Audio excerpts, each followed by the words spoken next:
春が来たお白いポンポン、赤時の目元にトントン、よそ行きの口紅をまとって飛んでいく私。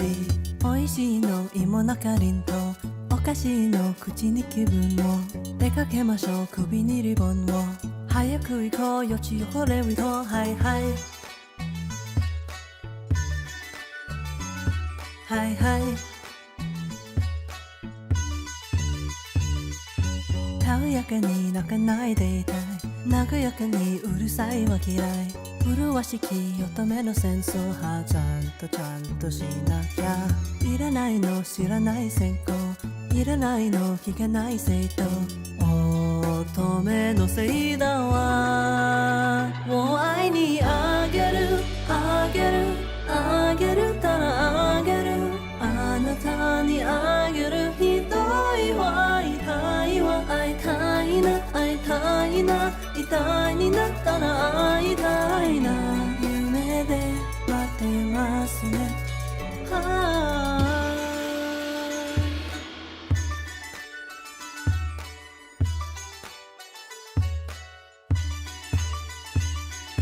形気ない知らないでいたい、面目ない汚いは嫌い、麗しき乙女の低層派ちゃんとしなきゃ。いらないの知らない先行、いらないの聞かない生徒、止めてみな己の人生はちゃんとしなきゃ。はいあげるあげるあげるたらあげる、あなたにあげる。甘いも憂いも会いたいな会いたいな、痛いになったら会いたいな。雨が降っていますね。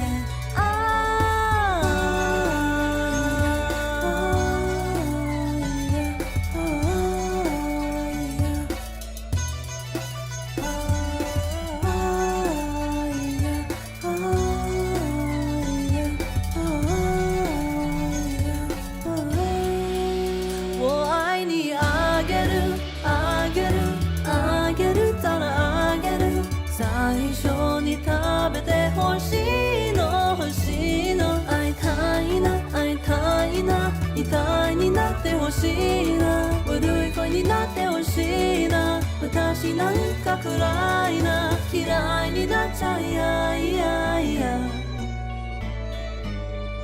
春が待っていますね。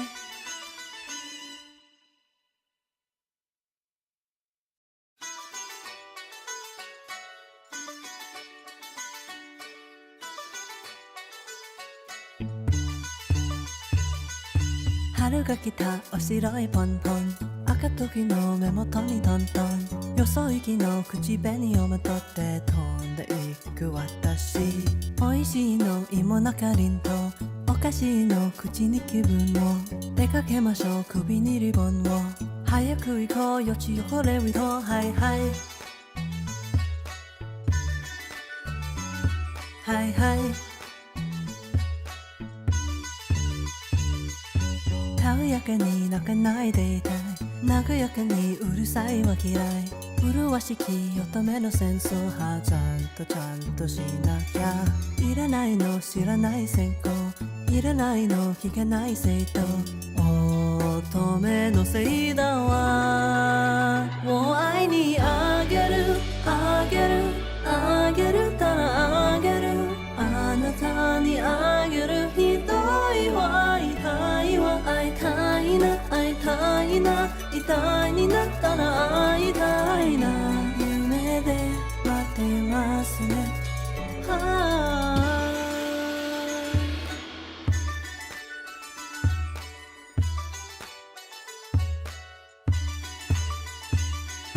形気ない知らないでいたい、面目ない汚いは嫌い、麗しき乙女の低層派ちゃんとしなきゃ。いらないの知らない先行、いらないの聞かない生徒、止めてみな己の人生はちゃんとしなきゃ。はいあげるあげるあげるたらあげる、あなたにあげる。甘いも憂いも会いたいな会いたいな、痛いになったら会いたいな、雨が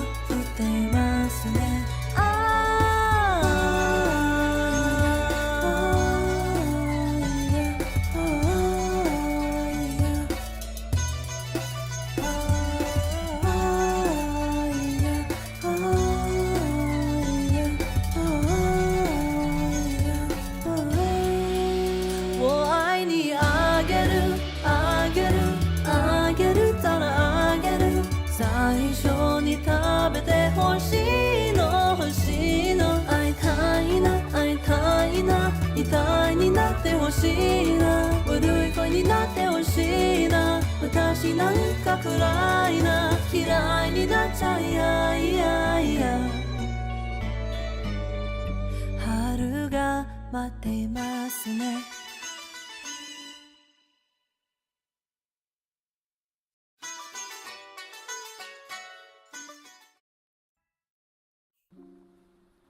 Hello Hello everyone hopefully I didn't jump scare anyone this time Hello guys how's it going What is up how are you guys doing today What's up?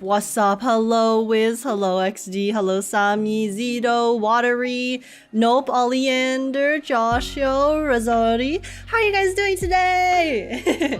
Oh my god, I'm so warm. I put on a sweater today because I'm trying to dress a bit more warmly when I stream, so maybe it'll make my nose run less, but it's so warm.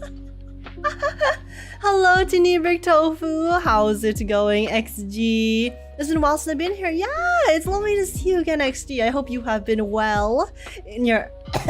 oh my god. I hope you have been well in your absence. How are you doing today? Also, guys, I don't know why, but so...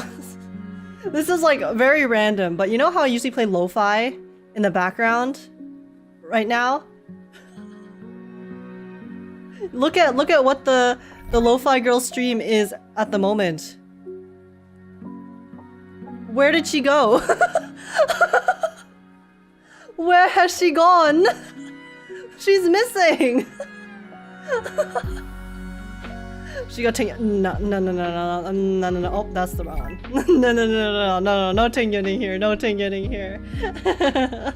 But yeah, how is everyone doing? She finished her homework? I guess she did. People in the chat were saying, oh, she went to school. I just noticed because I just opened it. But that's pretty funny. But yeah, what's up? Today has been my first productive day this week and I'm so not complaining. Oh, so I'm not complaining? Love to hear that. Love to hear that, Oleander. Yeah, I get that. I totally get that, though. Sometimes it's like I'm trying to be productive, but then I don't actually end up being productive at all. So it finally feels good to when you do end up doing the stuff that you wanted to do. So, high five. Proud of you. And office work, doing my morning email check. Oh, the dreaded email check, huh? But yeah, Age, watch out behind you. Behind me?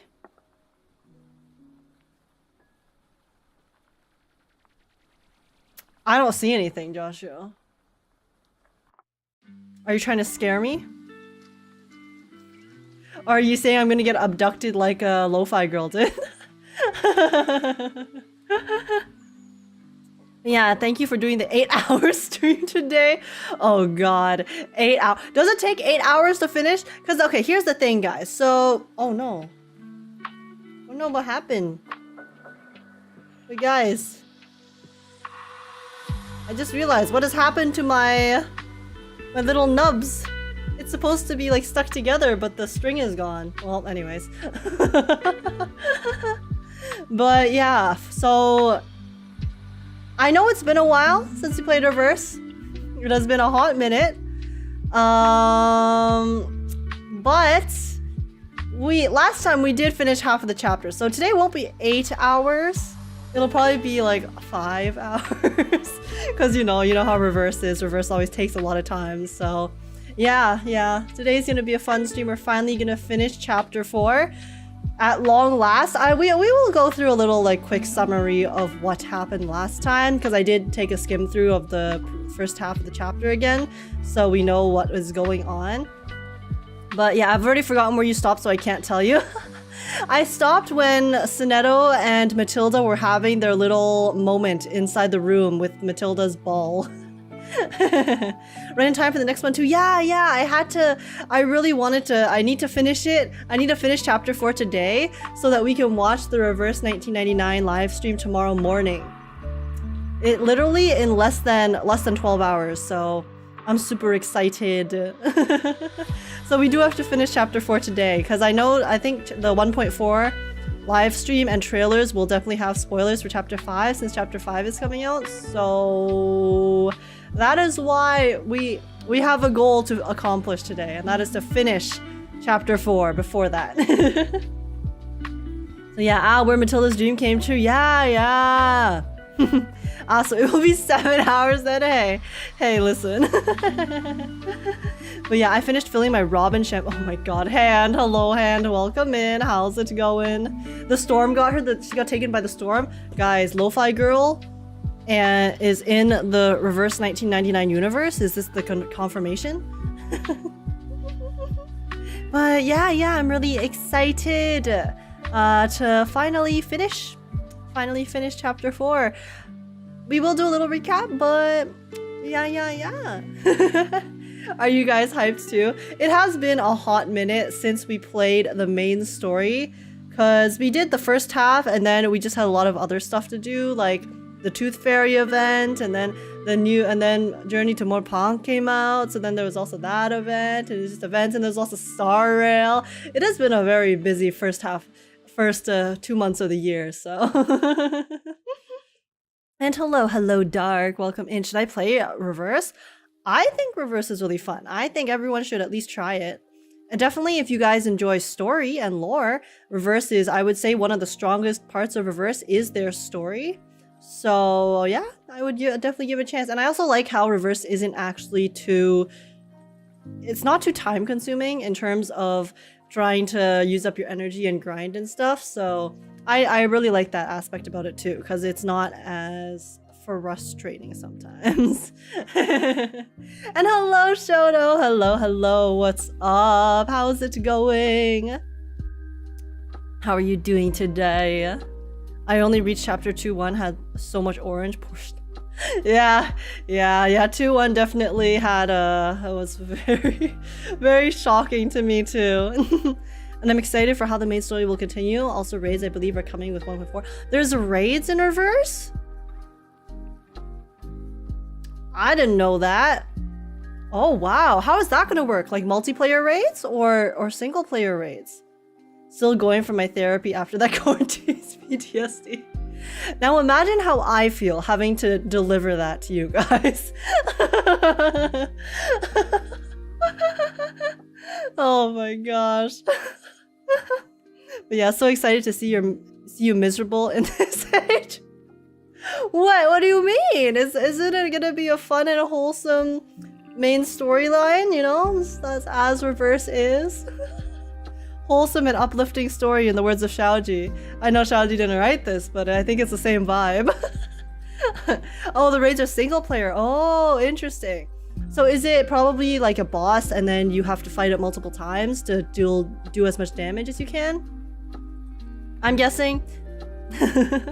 And I can redeem another quarantines. No, Wiz. Today, we are going to stay on topic and we are going to do Reverse in 1999, okay?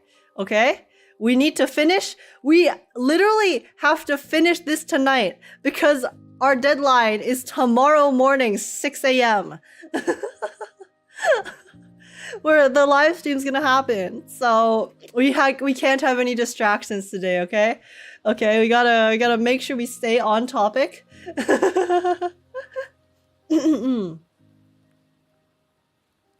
No Japanese? Yeah, no Japanese lessons. I mean, I say that, but let's be real. There still will be Japanese, but hopefully it'll be Japanese related to the story that's currently going on, you know? So...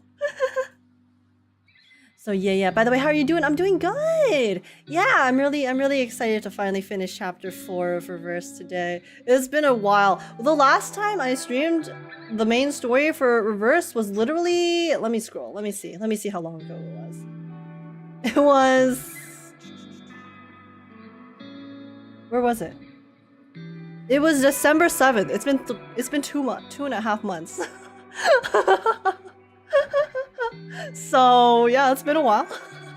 But new story's finally coming out, so that's why we're here today. Age playing Reverse today is like a midnight do assignment. Hey, listen, at least I'm getting it done, okay? I won't lie, there were some assignments in uni that I just decided to not hand in because I was like, I don't feel like doing it, so shrugs shoulders. So at least we're completing it, okay? It's only 2 months? Yeah, it's only been 2 months since I last played the main story. I mean, but you say only, it's been quite a while. It was a very long 2 months. And did you see the Elden Ring DLC trailer? No, I didn't see the trailer itself, but I did see that it is coming out, and I know a lot of people are super hyped for it. Are you gonna be playing it, Shoto? Because I know, I mean, you know, Elden Ring, the company, they did an amazing job with Elden Ring to begin with, so I'm sure this DLC is gonna be super lit. I'm really excited to see it. Now, I don't have a PC for Elden Ring. True, that's valid. That's a valid concern. It is quite intensive. But, yeah. In the future, yeah, it is really fun. It's very time-consuming. But it is very satisfying when you finally beat the bosses, which I guess is part of the appeal, right? Every time you fight it, you get better and better until you're finally able to clear it and you've learned all of the movesets so you can dodge everything properly. But yeah, I'm waiting for Armored Core DLC as I like my big shooty mechs. Oh yeah, I remember Daifuku, my friend, who's also a VTuber, he also really likes Armored Core and was singing it praises but a few months ago. So yeah, hopefully that comes out for you guys soon. There's lots of good games and stuff coming out this year, I think. So it'll be super hype. Oh my god, sorry. I opened YouTube and there's another Tectone drama video. I'm gonna watch that later. But yeah. Today's plan is to just play. We're gonna play some Reverse 1999 at long last. Yeah, but I'll give a little quick summary from what I can remember of what happened last time before we jump into it. Hello, Talampati. Hello. Oh my god, I couldn't pronounce it properly last time either. Talampatitot. Welcome in. How are you doing today? I'm always there for the Elden Ring lore. FromSoft always eats with it. Yeah, see, that's one of my favorite parts of Elden Ring, actually, is after when you go through and watch everyone's lore videos and then they can find the smallest hints in the game or like the tiniest clue and then craft such a super complex and diverse world. It's really cool. I love lore. I love listening to lore even for games I don't play myself, so. And so many people simping for characters with no faces. I like it. And oh my god, Ash. Hello, Ash. How's it going? And hello, noobs. How are you guys doing today? Lore nerds, listen, I am a lore nerd, okay? Like, I mean, I feel like most of my content is kind of focused around story from the gacha games we play, right? Like, I care the most about the story for Genshin, Star Rail, you know, Reverse. So it's my interests. I really like reading stories because it's an adventure, you know. And then when it's well written, you just get so immersed and so emotional, and it's always a good time. But yes, okay. I'll open the game and then we will do a quick little recap of what happened last time. I don't remember specifics, but I do remember the general gist of what was going on. So hopefully it'll be fine. I feel like 2 months is a bit long between finishing the first half and the second half, but it's okay. When the new update comes out, I will be playing it right away, so you guys better get ready. Lauren Joyer Gamba. Oh yeah. And good thing I just finished chapter 3 in 1999. Ooh, I do not remember chapter 2 at all. Chapter 2 was some stuff happened with our good friend Schneider. I think that'll probably ring some bells. But yeah, okay. Let's get started then, since we're on a deadline. We're on a deadline today, guys. I think this is the first time that I've done, like, I know it's not really that last minute, but I feel like this is the closest I've been to a last minute stream. If you guys get what I mean. And oh my gosh, Into the Dust, hello, how are you doing? Deadline for games? Yeah, because live stream's tomorrow, so I have to do it. But yeah, Hey, friend. Oh my gosh, Tatalov, hello. And Adnan! Oh my god, a double whammy. Hello guys. What's up? You guys used that at the same time. What a coincidence. Weak, okay? Yeah, I admit, I am a weak ass. God damn it, Adnan. Hello guys, how are you doing? Forever mourning the fact that it's not supposed to be playable. They can still release characters, you know? There's nothing stopping them. But man, okay, anyways, I mean, I guess technically we know why it's not possible, but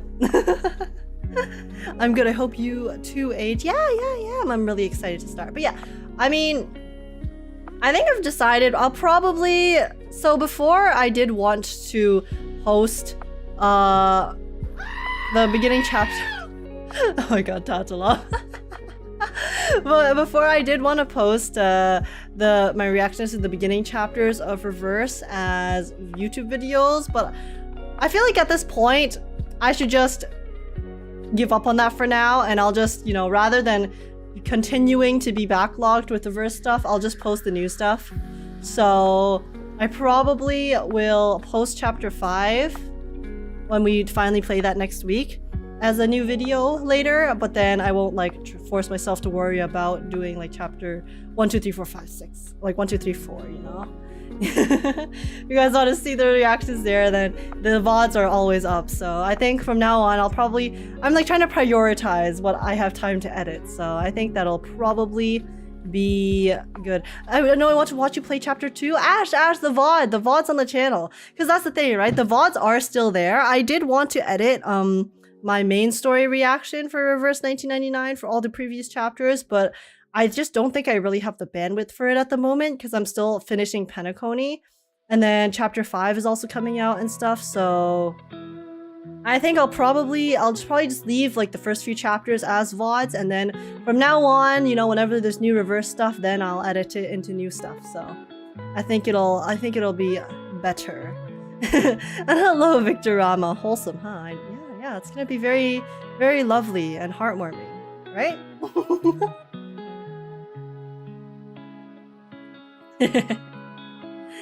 But yes. Okay, let me get started. Let me open the game first. Yeah, I need to open the game to play it. So. Always a good idea. Had a after watershed ad on Twitch just now. I don't know what that means. And what is Age's VOD channel again? Oh, Ash, all of the videos, all of the Reverse 1999 VODs are actually on my main channel too.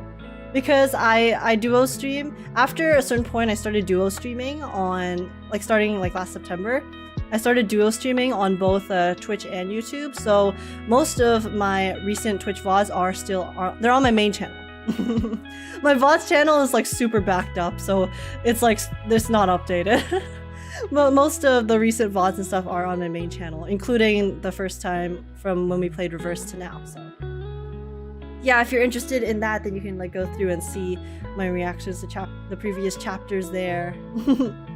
And did you watch the 1.7 trailer? No, I didn't. I am refraining from seeing trailers that aren't releasing on global in the near future because I don't want to wait that long. I don't want to get excited about stuff and then have to wait. So I'm just keeping up with the global updates at the moment. But I did hear that 1.7 trailer was really epic, so it's good to look for something to look forward to in the future. Oh, it's in the live part of your channel. Yeah. Because they were live streams. And hello, Shoto. Oh my gosh, Shoto, is that you on YouTube as well? Welcome in.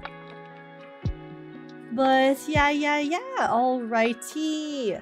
Okay, my game is open. So yeah, we'll do a quick little recap of what I remember happening last time. Yeah. Okay, we'll just do that. Oh wait, that's the wrong one. Okay. Here we go.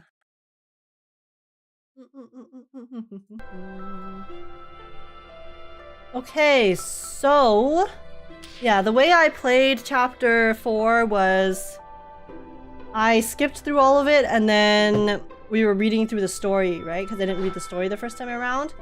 So I do think that there is one thing I will probably miss in the latter half of chapter 4 because it was like in a battle. So like that one part, I don't think it'll play again. But everything else we will be reading it through. So yeah, essentially, character looked Indian pog. Yeah! The two newest characters in reverse are both from India. So this is Kalabona, and then this is Shamaine. Yeah, I somehow got them both. I got so lucky, Sho. Anything I can help you with? I hit randomly. But yeah, Reverse's character pool is super, super diverse. And then it's really cool because they make the different events about different cultures and regions and areas in different periods of time. And yeah, so it's really cool to be able to experience such a diverse array of story and characters. So it's really nice. But yeah, okay, so chapter 4. Last time we finished, we finished here. So how many chapters are the total? Holy shit, wait, there's a lot. Okay, so we have to play 13 chapters today. Okay, it's fine. But yeah, so essentially, I think what happened was, so Druvis, she got recruited by the Foundation. And then Sotheby is also at the Foundation. Basically, all of us are at the Foundation right now. And then I think Verton is in a coma or something like that. I believe. And then yeah, so essentially the party of Druvis and Sotheby, and I think it was just those two for now. They are essentially trying to kind of break out of the Foundation. It's like a rebellion. It's a rebellion vibe. So yeah. And then we saw about the council. The council has convened. So they were talking about, I guess, not Sotheby. They were talking about Verton and Sonetto and their situation, I guess, which was... I can't remember exactly what they were talking about, but it was something... Oh, wait, Madame Z said something. What did she say? She was like... I think they were deciding what to do with Verton's like, I guess, power? And then Madame Z said that, oh, you can't, like, control them? They were discussing the rebellion, what to do with it, then shifted to Storm Reformation. Oh, yeah, something like that. And Rinbloomy, thank you so much for the follow. Welcome to the stream. Welcome to the farm. I hope you enjoy your time here. How's it going?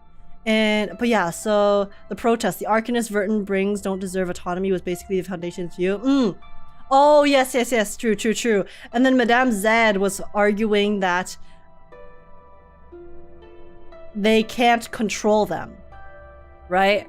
That if you want them to be useful tools for the Foundation, then you have to let them have autonomy, was I think the discussion. And then people were starting to kind of get swayed by Madame Z, I believe. And then we also went to... So then after that, we had Matilda. So apparently it was like a full moon or something like that. So Matilda, which is like the most powerful point for divination. So Matilda was gonna do her routine of stalking Sonetto, because Matilda apparently has a massive crush on Sonetto. And then Sonetto ended up coming to Matilda's room to ask her for advice with this conflict within her, because I think Sonetto is currently kind of having she has some internal strife between her loyalty to the Foundation and her loyalty to her friends, essentially. And it's not meshing well at the moment. So Sonetto needed some advice, and so she came to Matilda to divine some advice for her. And then that's where we left off. They want to know what to do with the suitcase. No doubt they want it in control of someone more manipulative. Yeah. And hello, Alex Found, welcome in. Are you loring? We are loring. I mean, like, I'm playing through chapter 4, the second half of chapter 4 today. We were just doing a quick recap of what happened in the first half, since it has been a hot minute since I last played. Yeah, I thought Madame Z was all about control. Oh no, Z is the second in command. Yeah, Madame Z is the one with glasses who's super nice. It was Constance, I think. Constance is the one who is the really big bitch. So yeah, I thought Matilda was gonna... You were gonna say Matilda turns into a werewolf? Oh! I have quite a bit of lore. Yeah, there's a lot of lore in this game. And this is just this individual chapter, so... But yeah, so from that point onwards, I guess we are in the middle of a rebellion. We are... in the council is in the middle of deciding what to do with Verton. And Verton, who is us, the MC, is currently in a sleep therapy coma. Yeah! So we're kind of like going around to the different other characters and seeing what's happening. And hello, Kami! Hello, welcome in. Constantine? Is it Constance or Constantine? I can't remember.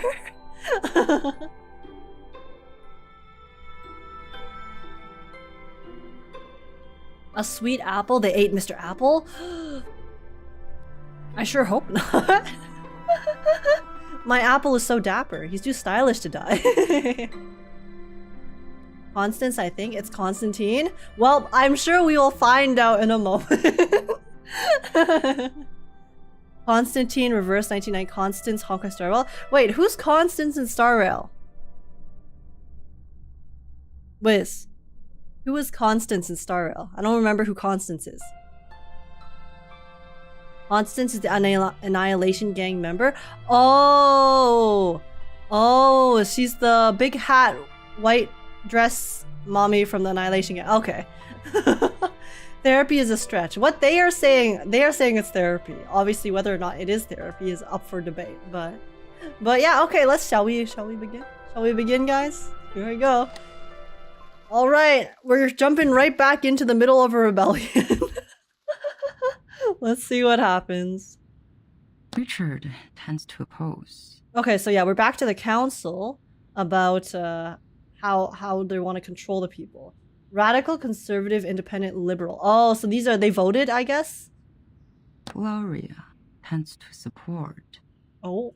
Black Agate tends to oppose. Oh my god, wait, is she predicting what they're gonna say? Uzo. Neutral. The situation doesn't look good.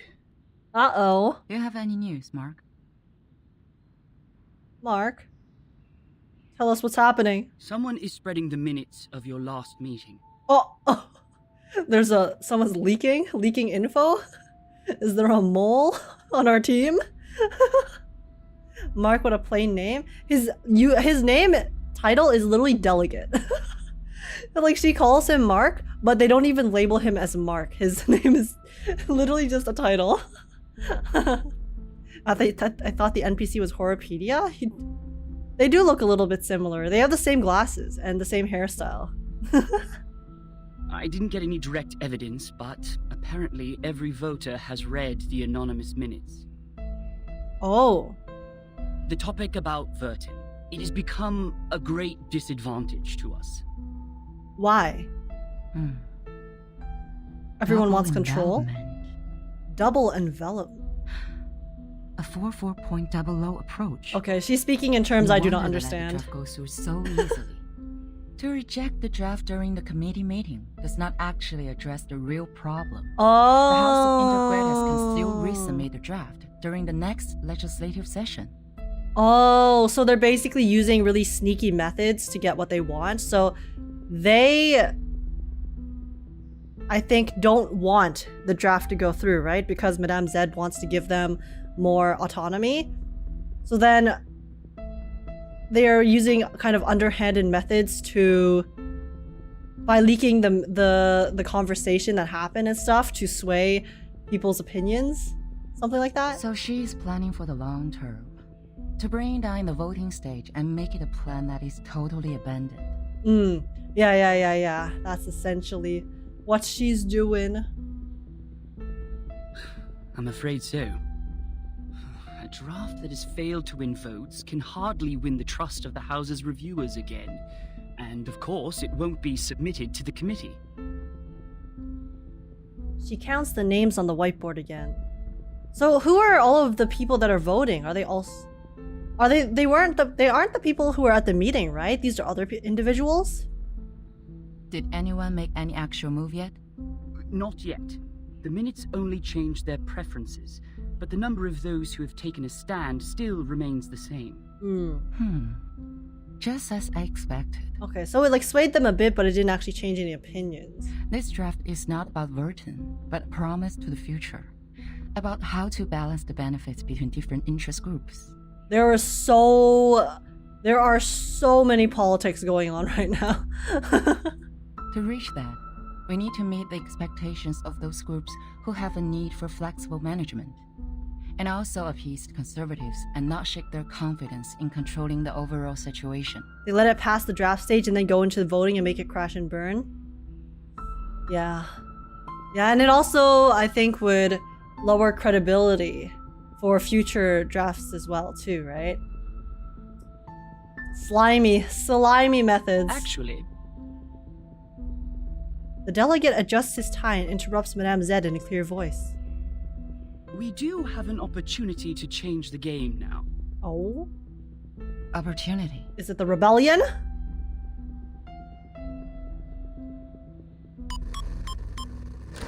Oh, do we blackmail?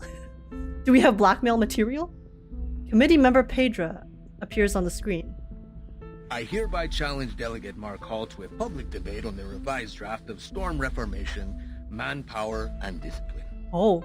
This draft of his will bring unpredictable risks to the Foundation, yet Mark himself seems completely unaware of it. Oh my god, he's so aggressive. And oh my gosh, Aiko, thanks for the water. Hello, Aiko, how's it going? And hello, Drago. Welcome in as well. How are you guys doing today?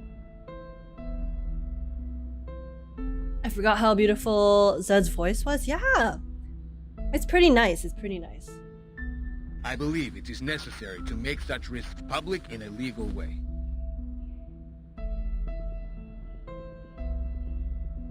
The delegate switches off the projection. As he turns to Madame Z, his cheeks have become rosy and heightened spirits. So that guy, that Pedra guy, kind of essentially wants to humiliate this Mark dude. So then the Mark dude is like, you know what? We can actually use this to our advantage. He wants a public spectacle. We'll give him a public spectacle. I'm excited for 6 and 37 expansion. Yeah, me too. I am going to be pulling for 37 for sure. I've been saving up for her, so I'm super excited. She looks so cool. I also don't really have a star DPS, so once I get her, it'll be golden. Absolutely love Chapter 4 peak writing, TPH. Ooh. I'm excited to see how it all turns out. See, I knew they were going to escalate Burton's issue. You want to accept this challenge? And then publicly humiliate them instead. Yeah? Yeah? Sound like a plan? How's it going, Age? It's going good. We're just finishing Chapter 4 of Reverse today, so I'm really excited to see the story. And yeah. It's good to see you, Aiko. I hope you've been well. Chapter 4 is mostly political plays. If you like watching the politics of the world in action, it's fun. Yeah, let's see. All the internal media are reporting the news. If I step back, they will definitely humiliate me and take advantage of the public opinion to undermine the draft. Yeah, exactly. So we have to fight them head on and then humiliate them back.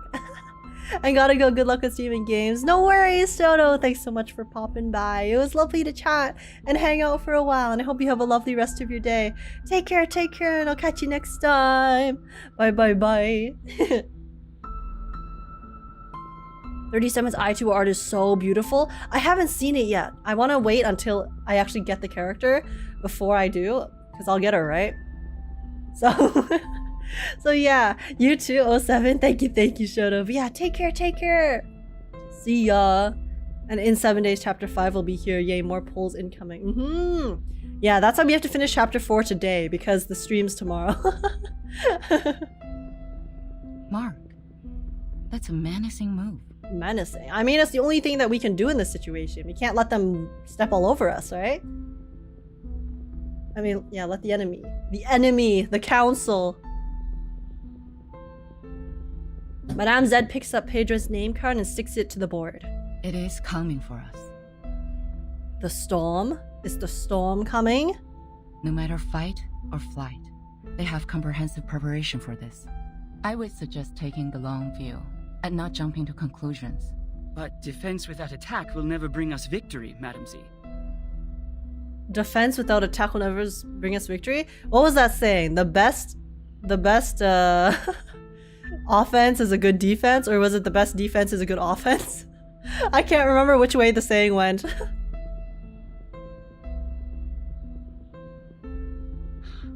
I've always wanted an opportunity to defend the draft in public. Oh, he's confident. Okay.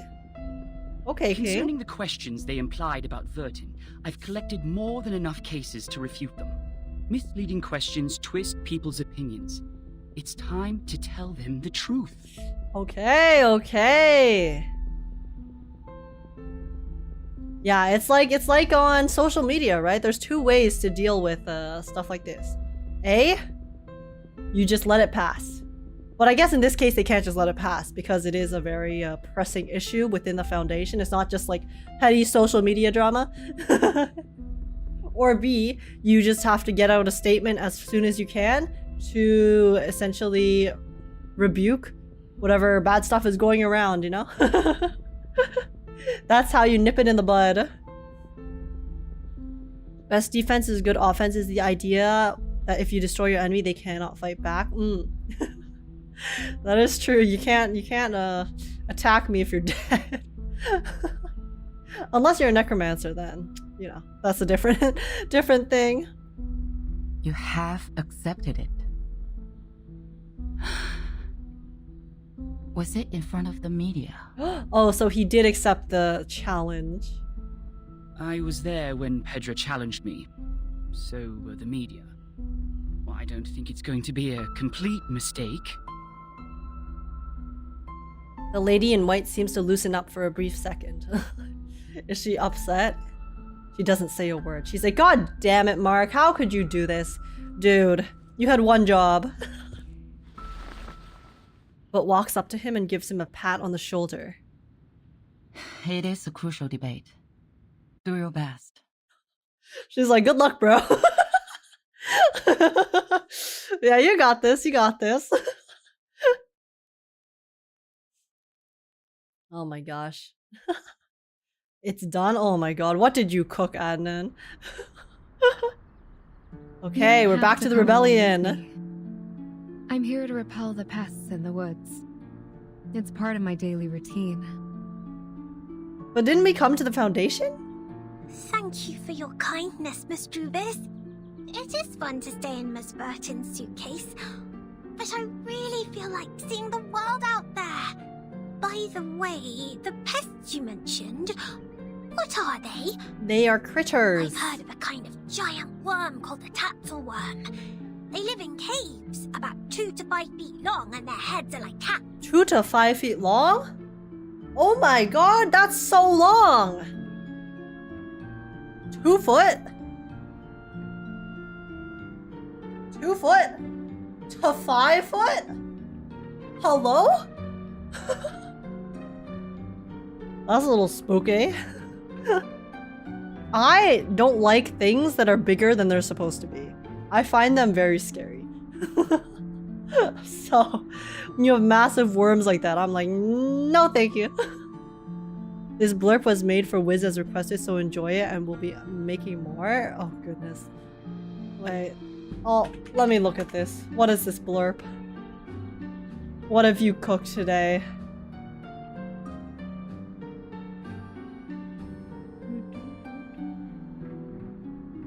Wiz looks really excited for it.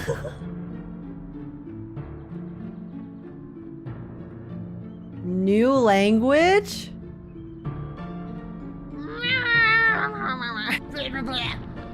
Thank you.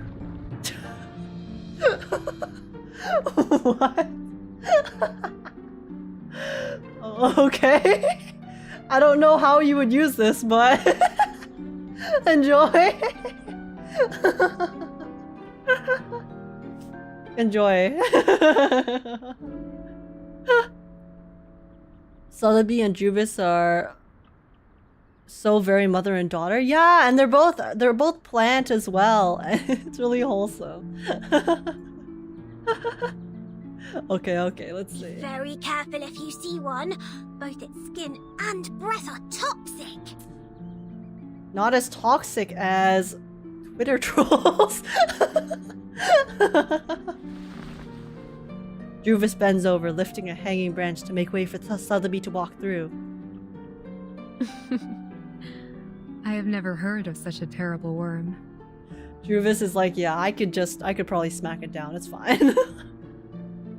One biddies only? I just left it at the default. Hopefully we will not encounter any. Sotheby jumps briskly over some roots crawling by her feet. Hop, 2, 3, 4. So, what are we disinfesting this time? Disinfesting. I thought it was disinfecting. Oak processionary moths. Oh. Perhaps a few gray squirrel cubs. It's not enough to only rely on potions and arcanum to keep the woods in peace. Oak trees reside here, and everything will change with it. Yeah, Mother Nature is king. Animals that live in symbiosis, fungi that depend on each other. All of them will embrace diversity by the day. It's an ecosystem. An ecosystem that needs tending to from invasive species. Sotheby suddenly looks up and points to the direction of the edge of the woods. Do you mean that? A group of grey fluffers flying over there. Attack! Juvis looks in the direction her finger points to. Clusters of fluff in gray and brown coming together, forming a flossy tornado in front of them, fly and dance in the air. A tornado? Dude, I feel like you need more than a few fluffs to make that kind of wind power. A swarm of oak processionary moths. They are preying on something. What are they eating? A fuzzy figure in red at the center seems familiar. Miss Juvis, let's help out right away! Oh wait, they're like eating someone we know? Is it figure in red? The first thing I thought of was Sonetto because her hair is red, but Sonetto can protect herself. Who wears red? That we have met before.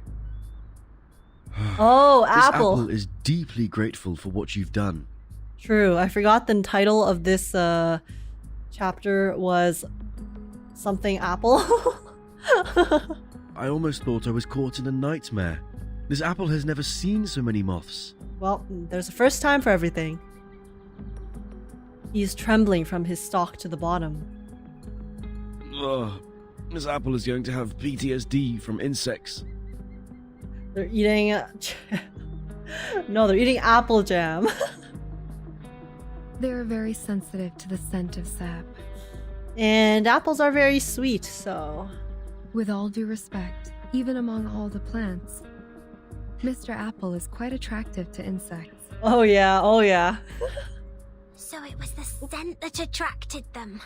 No wonder Mr. Apple's invisibility didn't work. Sorry, I'm trying to adjust my chair height. Thank goodness we're here. Yeah, Apple, you smelled too good, okay? So the vision did nothing. They could sniff you out. Sniffa. Sniffa emote. Juvis carefully cleans off the fluff on Apple with her handkerchief until he restores his handsomeness. Mr. Apple, all did polished you find now? out anything? Yes, Miss Druvis. I brought something insignificant. Insignificant? As we planned earlier, I disguised myself and reached the office building next to us. He disguised himself so he goes invisible, but the bow tie stays. There is a device to detect arcane power at the entrance. However, this apple pried out what we needed from the guards.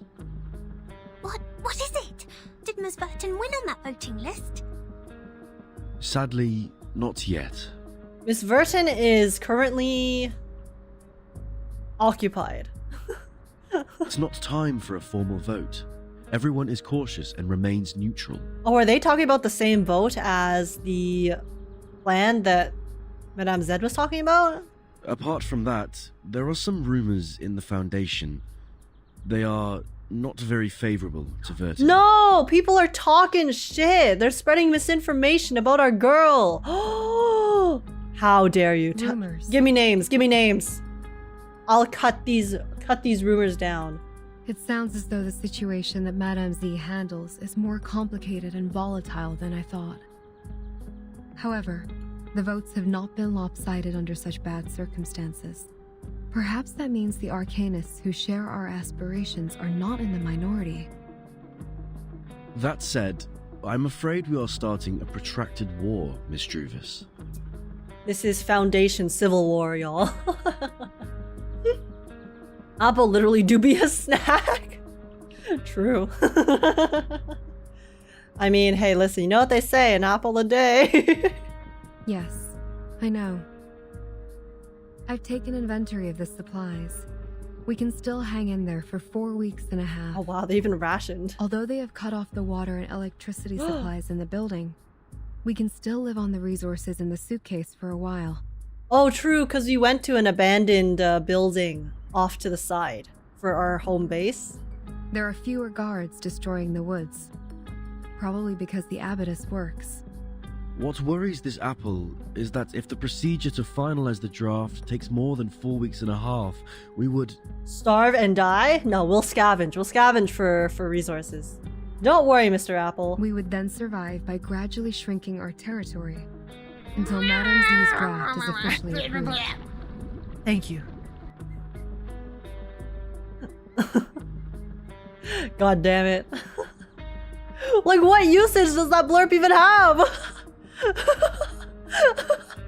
I don't get it. We have chosen the thorny trail, and so we are destined to burn our boats and never look back. Vertin. She is worth fighting for. If that isn't the realest thing I've seen in this game thus far.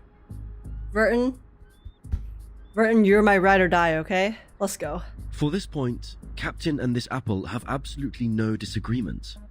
Then this apple will keep scouting around for updates so that we could respond in time. Sotheby's question mark ping? What's going on? Sotheby's eyes are fixed in another direction. Oh, she sees something. What are you looking at, Miss Sotheby? Over there. It feels like someone is staring at us. Oh my god, is someone spying? ...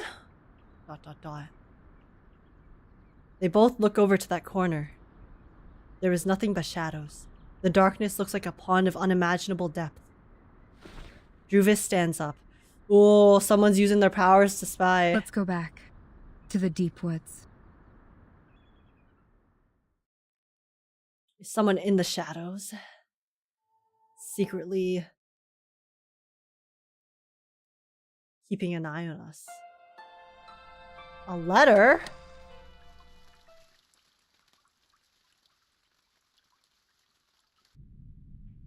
Regulus is a cute girl. Yeah, Apple is a fruit that can make people fruity.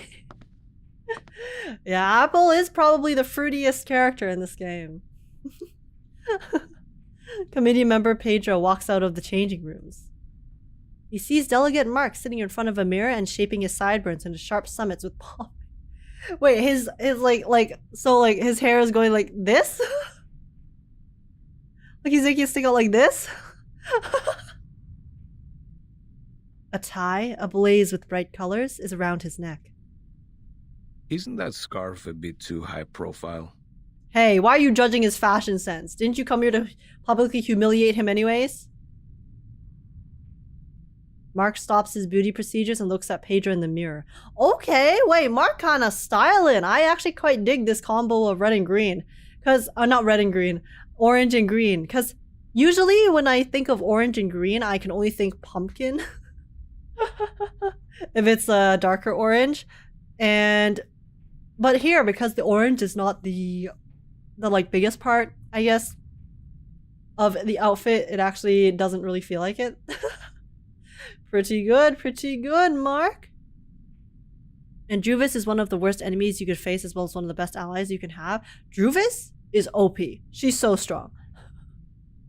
I think it fits me just well. Huh, you chose a grey shirt. Wise decision. Yeah, wise, because you're boring. Looks like you're fully prepared. Mark doesn't answer that question. Instead, he pulls out a volume of files and starts to draw and write on them. Ladies and gentlemen, Okay, here we go, debate time. of the day, Pedro Paul Gonzalez Reyes. Graduated from the law school of the University of Sao Paulo, he is a member of the committee and, more importantly, the challenger of the debate. Wow, it's cool because they actually make it sound like it's the guy is in a different room. So it sounds super muffled and quiet because he is not in the room we're currently in. The immersion's really well, done really well. Pedro lifts the curtain and steps onto the stage. The other debater of the day is the delegate of the House of Integrados, Mark Hall. Over the past 10 years, he has served the Foundation by drafting countless acts and conventions. I mean, at least the moderator is hyping them both up. The topic of the debate today, storm reformation. Manpower and discipline is exactly a work of his. And it seems like Mark is actually has a pretty good reputation if he's drafted multiple things and created multiple regulations and stuff for the Foundation. It seems like he doesn't not have influence, you know? Not one seat has been left empty around the debate stage. Madame Zed's eyes follow Mark as he walks into the lights on the stage with a big smile. The people on the stage are greeting each other. Madame Zed takes off her glasses and wipes them again. The chamber is filled with noises. The confrontation between the two sides. Excuse me? Both sides are seated. Before we start the debate officially, I suggest we give Mark, the draft writer, an opportunity to introduce the draft. Oh! Would you please, Mark? With pleasure. Wait, guys, did you see that scene transition? Storm Reformation and its advocates believe in such a goal. That was so in this cool. ever-changing environment smitten by the storm, Sorry, this we need to pay draft attention to will this help first. the Foundation win the trust of a considerable number of arcanists who have different backgrounds and abilities in a more efficient and stable way. Yeah, makes sense? That is exactly where I must raise an objection. No, people are not allowed to have personalities and The opinions. draft has a huge risk which Mark Hall has not realized at all. Yeah, allowing people to have No, sir. autonomy I and totally opinions is understand unacceptable. What you're trying to say. You have put forward several questionable arguments to prove Verton's suspicion of disloyalty. In response to that, please allow me to invoke the following cases to prove Verton's competence for leading the unregistered arcanist. Okay, yes, gas up our girl. Please turn to page 373 Hell yeah. of Verton's 379? Holy As crap. You can see, since Verton became the timekeeper, the number of 63? unregistered arcanists she has rescued so far is 63. Yo, Vern's kind of popping off. That is a number unmatched by that of anyone present. If that's not enough to prove her loyalty, let's continue. You know what the other guy's gonna say? The other guy's I gonna have to say say, that Mark, you've she's completely recruiting these people misunderstood to my go to point of war view. with the Foundation. That's what this I guy's gonna don't say. care what Verton has done, Oh, why? but the feasibility of the draft. According to the existing regulations, the duties of educating and disciplining unregistered arcanists are taken by the School of Discipline. While you suggested in the draft that Timekeeper's personal teaching would replace the current collective training. Have you ever thought about the budget that we could possibly spend on it? The Foundation spends an alarming sum of money on education every year, and there is no way we pay extra for personal training. Oh, what budget? Oh, did they not tell him about this before? I don't see why we're talking No, about Mark, budget you're all of a sudden. fumbling. Stop being nervous. Did you really read the draft? I didn't mention a word about budget. Well, yeah. Of course you didn't, which exactly proves you have never realized the risk I just mentioned. Oh, it seems the real topic of the debate has just surfaced. Oh my god, wait, the moderator is feeding drama. I believe everyone in the hall is looking forward to where it goes. So, Mark, Wait, this guy is in actually terms of this narrating. point, we would like to know your real thoughts. The moderator's like, ooh, it's getting spicy. Dot dot dot. Me too, Madame said. But yeah, guys, when we first just now, I couldn't talk about it because Mark was discussing stuff. But you know, when it first, the animation of how it faded from the Madame Zed's prediction board into the Go board, that was really smart. Because it's like Madame Zed's predictions have turned into the game that is currently being played between the Foundation and all of the other, you know, our side, right? Basically, they can't afford to raise Verton's paycheck, I guess. But why don't they? I mean, they could just reallocate, but you know, obviously, the guy is just trying to shut down Mark's opinion here, so.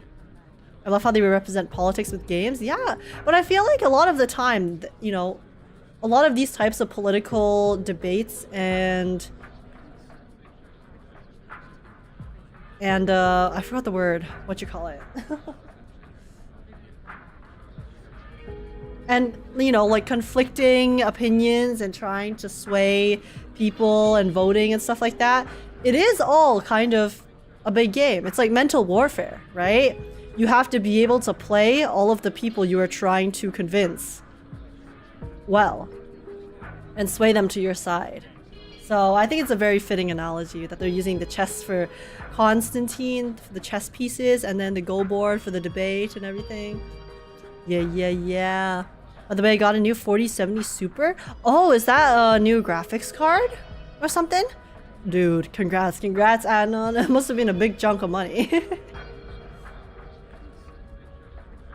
Bro was hyping it up just as planned. Yeah, the moderator is just here for the drama. He gets up, walking towards the entrance. This is already a composition with which the white would like to see. The Blackstone is left there alone. That last move is also a defense in panic. If I were the player...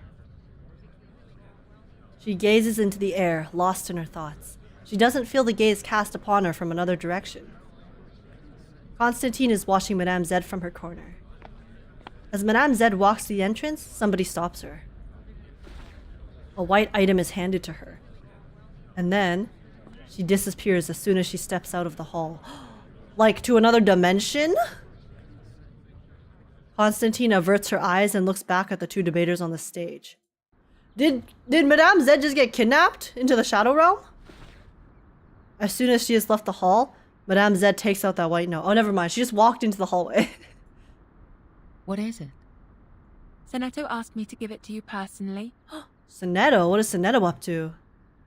It looks like a simple, usual letter. Oh. Dear Madam Z, with this letter, I send you my best regards. I have been instructed to manage affairs on behalf of Timekeeper during her treatment. Please let me know if there are any missions to alleviate the situation. I will do my best to meet your expectations. Sincerely, Sonetto. Why is she so formal? Sonetto just wrote a business email for Madame Zed. I got it new for $385 from Facebook Market Price. I checked at Best Buy, it's brand new. Oh, okay. I don't actually know the prices for all of this stuff, but I'm glad that you were able to get it as a steal. Off topic, I just defeated Golden Gear 6. Hey, congrats, Beanster, and welcome in, Beanster. How's it going? It's 600. Oh my god, that's like almost half. Hey, nice. Good news. Sonetto's so hardworking. Sonetto deserves happiness too. Everyone, all of the crew, all of the suitcase gang, everyone deserves happiness, y'all. Wait, this is the right chapter, right? We are falling behind even further.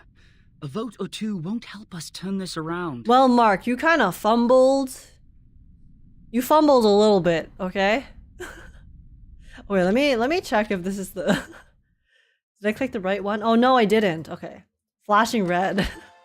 I almost skipped one. To be real though, this chapter is one of the happier ones. You're also here? Yeah, I mean, so far no one's died, so that's nice. Always good to see. Sonetto hears her. She stops the practice. Yes. I am taking combat drills with the artificial somnambulism training system. Lilia casts a sideways look at the screen in front of Sonetto. There shows her overall time length of practice. 6 hours. God damn, she was practicing for 6 hours straight? Dude, I can't even edit for 6 hours straight. Actually, I can, but it's different. It's not like physically taxing, you know? I'm not the only one goofing around. No, I'm not. I am not goofing around. I am waiting for orders. I mean, she was training. I don't think training is goofing around. Her face flushes scarlet. Lilia initiates the machine in front of her, unaware of her awkwardness. That was close. Now we know Mark is still alive. For now. Well, much luckier than me. I have so many things to be. Oh. Bit Baklushe. Have you heard it? Literally me. One who plays hooky. I like how they just made her go robotic there. I should have turned down the offer when they promoted me to the Foundation headquarters. They don't have any field missions for a flying witch. Is it because of the provisions of talent protection? Only God knows. Lilia's like, I don't give a shit. I don't know who it is, but they are holding me back, okay? House arrest. Maybe a better name. She throws a casual glance at the screen. ... Look, since we're both bored to death, do you want to have a try at some difficult things? Oh my god, wanna spar? What is it? This. She pouts her lips, hinting at something which she thinks should be obvious to both of them. Have you tried the artificial somnambulism joint training? Put on the helmet together and switch to multiplayer mode. Multiplayer, okay, joint raid, let's 2 go. operators can take on a harder training mode. More insane enemies. Like playing in the arcade. Yes, the arcade. Totally. Okay. Shall I turn this red knob? They are training their video game skills, guys. TLDR, she's too important to be thrown into field missions now? Yeah, so now she's bored as hell and just drinking alcohol.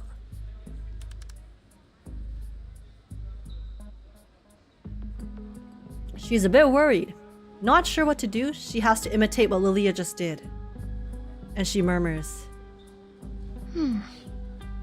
What is an arcade?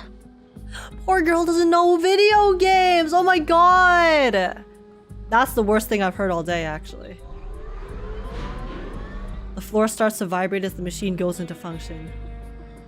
The multiplayer mode has been initiated. What did you say? I can't hear you with my helmet on. Ooh, nice controller. Хорошо. I'm entering the zone now. It's been a long time. Why not have some fun? It looks like a astronaut helmet. The dome. She quickly taps on some buttons and the warning indicator on Sonetto's equipment suddenly flashes a red light. The light is flashing. What did you press? I feel like usually red lights are not good. Like if it was green light, maybe. Blue light, maybe. Red light? Little bit yikes. I switched to the hardest mode. You better get it together. Listen, Lilia just wants to give us a very exciting experience, okay? Wait! But there's no time to wait. 2 words in big red font appear on the screen in front of them. Drill starts. Don't fail me, top student. Lilia really just said, listen, I'm bored, so I am going to throw you off the deep end. Zam. You know, she's one of those people that likes teaching by just throwing people into it face first. And hello, number one, welcome in. And hello, Sharp and Daunty, welcome in as well. I go into the kitchen for a moment and they're in space? No, they're not in space. They're still inside the Foundation. They're just doing a training exercise right now. So this is, I guess, supposed to be like VR.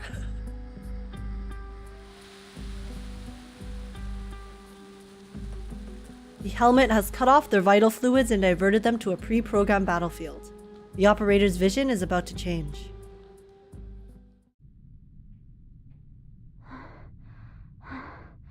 I am exhausted. Yeah, you did just do the ultimate hardcore mode, so... Almost joking. Why did you sound so happy about that?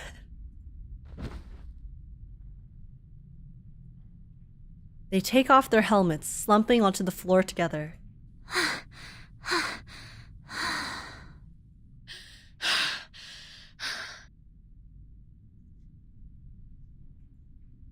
Their gloves are soaked in sweat. Ew! They subside into momentary silence, looking at each other. They burst into laughter and high spirits. I haven't had so much fun for centuries. Wow, that training must have been a like... that training must have been Elden Ring. God damn.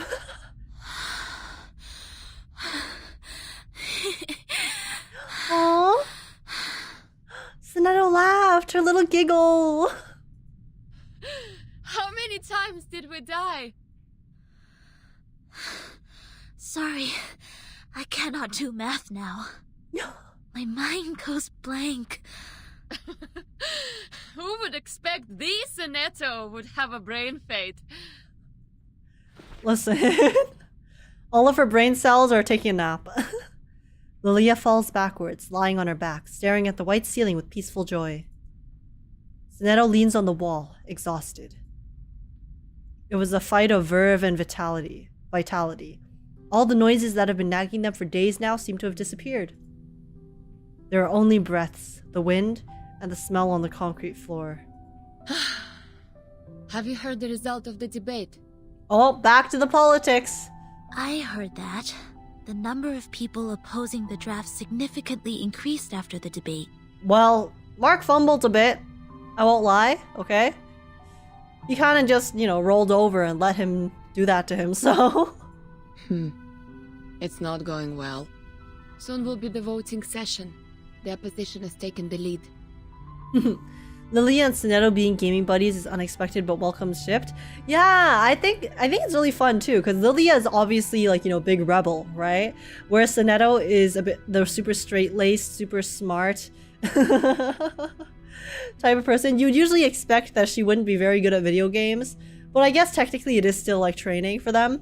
So that's why she's still really, really competent at it.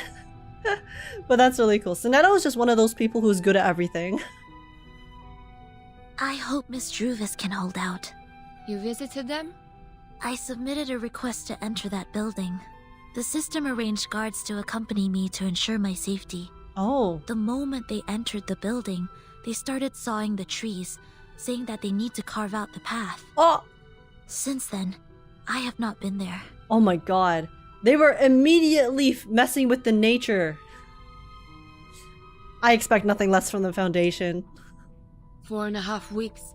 After that, they can't hold on for any longer. Really? In that case, the vote result has to come out before that. But why can't Sonetto just sneak them extra supplies, I know... Because I know it's in a nearby building, right? And I know Sonetto's not supposed to go visit them. But can't she technically sneak out and visit them without guards? But I guess she doesn't want to break the rules, which is kind of the point, so... Interesting. Rebel X Dean's listership. Yeah! Delinquent X top student. Sonetto has trauma from breaking the rules? That's fair. Her trauma runs deep, so I can understand it. And Dare Bears, welcome in. Hello, how are you doing today? Sonetto was deep in contemplation. Hi, may the peace be with us. May the peace be with us. Hello, may the peace be with us. Do you mind giving us some privacy? Do whatever you like. Lilia's like, I'm done here. Peace out. I got my gaming session in. They walk to the break room in the hallway. Here is Madam Z's message. Please visit her in the office on Friday. Friday. Okay, copy that. Gotta get down Thank you on for the Friday. Oh my gosh, hi Say. Hello. Thank you so much for the raid. Oh my god, welcome in, raiders. How was your stream? And yeah, welcome in everyone. Thanks so much for joining the raid. Hi, my name is H. I am a variety streamer, gacha game addict. I play a lot of Star Rail, Reverse 1999, Genshin, and some other miscellaneous games too, sometimes horror, and I also sing on YouTube. It's lovely to meet you all. How are you doing? Okay, this time, hi Say, I will not accidentally raid you. See, I did the shout out. I did the shout out properly. But yeah, how was your stream? Were you playing Valorant? Yeah, I think I saw. I was like there earlier, but I wasn't sure if you switched to something after. How did your games go? And what's up? Thanks so much for joining the raid. Hi, Say, welcome in. But yeah, how was it? You guys are playing Premiere, right? Right? I believe so.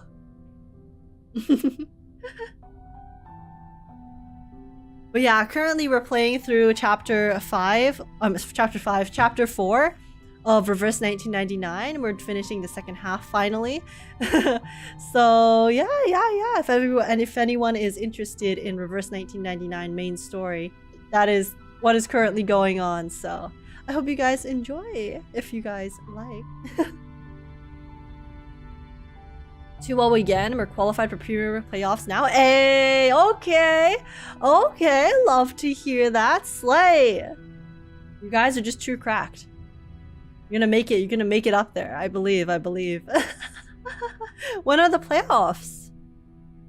And yeah, I say thank you again so much for the raid. If you need to go get some rest, get some food, get some, just, do some stuff after stream, please feel free to. I know streaming can be hard, and obviously you were working very hard, okay? You getting those dubs, so. Are you watching a playback, H? I am playing back through the archived story, because I did skip through all of chapter 4 so I could unlock the stuff back then. So I haven't, so technically it's complete on my account, but I'm going back through the story archive to read it for the first time. So that's what we're doing right now. Because I didn't actually read the story the first time around, because I skipped it all just to unlock the things, because I wanted to save it for stream, so. That's what we are doing right now. With pleasure. But yeah, so anyone in the chat who doesn't want spoilers for Reverse 1999 Chapter 4, then this is your warning, okay? Because that's what we're doing today. But yeah. She nods and places her hand on her chest. Wish you a good day. Secretary Sharon leaves the room at a quick trot. A trot? Like a horse? I find using the word trot to describe humans is very odd. When Sonetto returns to her exercise equipment, she finds Lilia is about to leave the room. Are you leaving? My gamer buddy, Yes. we still have another session. She picks up her gloves in the canteen but hesitates. She pauses for a brief moment, then quickly turns back to Sonetto. Do you know how the penalties for destruction of public property of the Foundation and Brawl are determined? Why, Lilia? Are you asking for a friend? Huh? Well, according to measures of the Foundation for Administrative Penalties, based on the severity of the circumstances, fines will be imposed and the offender's salary shall be deducted accordingly in minor cases, while detention or expulsion shall be imposed in major cases. The penalty also depends on what is damaged. For example, production tools, household goods, buildings, equipment, and facilities, etc. These are the properties that involve less cost and limited influence if damaged. I guess that makes sense. I just find it funny how Sonetto genuinely has all of the rules memorized. Like, that's a lot of info for a organization like the Foundation. Of course, she knows the penalty from the top of her head. Yeah, I know, right? Oh my gosh, Gilgamesh. Hello, hello, Gilgamesh. What's up? How's it going? If the number of people involved in a brawl is equal to or less than 8, and there are no major casualties, the penalty will be minor. May I ask what happened? Why are you asking this all of a sudden? Asking for a friend, Soneto, for a friend. Okay, not me. For a friend. Nothing. As I said, bored to death. Yeah, she's like, I literally have no reason. I just have nothing to do. So bored that I have been paying attention to the Foundation's regulations. Even the flying manual Oh, the failed to horror. win this much of my attention. She waves at her and leaves without looking back. So long, Soneto. Hopefully there's good news for us next time I see you. Yeah, hopefully. Soneto is a walking rulebook. It's honestly so impressive. Okay, all or nothing. So now we're really going to battle. This is a go big or go home moment. We are falling behind even further. A vote or two won't help us turn this around. Okay, Mark, this is your fault. I know. You did this, sir. The move to deny was indeed useless. The arcanists that were on our side have defected. I misjudged the situation in the debate. I was going to seize the opportunity and the initiative. What? You fumbled. It's fine, it happens. It happens to the best of us, Mark, but this is a very bad time to fumble. I will not lie. She doesn't respond to him, only pacing back and forth in the room. Madame Zed Dona walls him because she has more things. She has more important things to think about. Like fixing his mistake. Perfect time to finish chapter 4. Yeah, I had to finish it before we see the live stream tomorrow, Gilgamesh. But yeah, welcome in. And oh my gosh, hello, Haruko. Welcome in as well. That's not Mona's gat. Mona from Genshin Impact? I mean, wasn't she... She was lacking money at one point, right? Good news in reverse 1999? Yeah. To seize the initiative. To seize the initiative. May bring us the chance. Ooh. Here is the art. 38 lines go across the board in horizontal and vertical directions, crossing one another in 361 intersections as orderly as the stars. Dude, honestly though, okay. It's been a while, but I want to do screenshot time because this shot's really cool.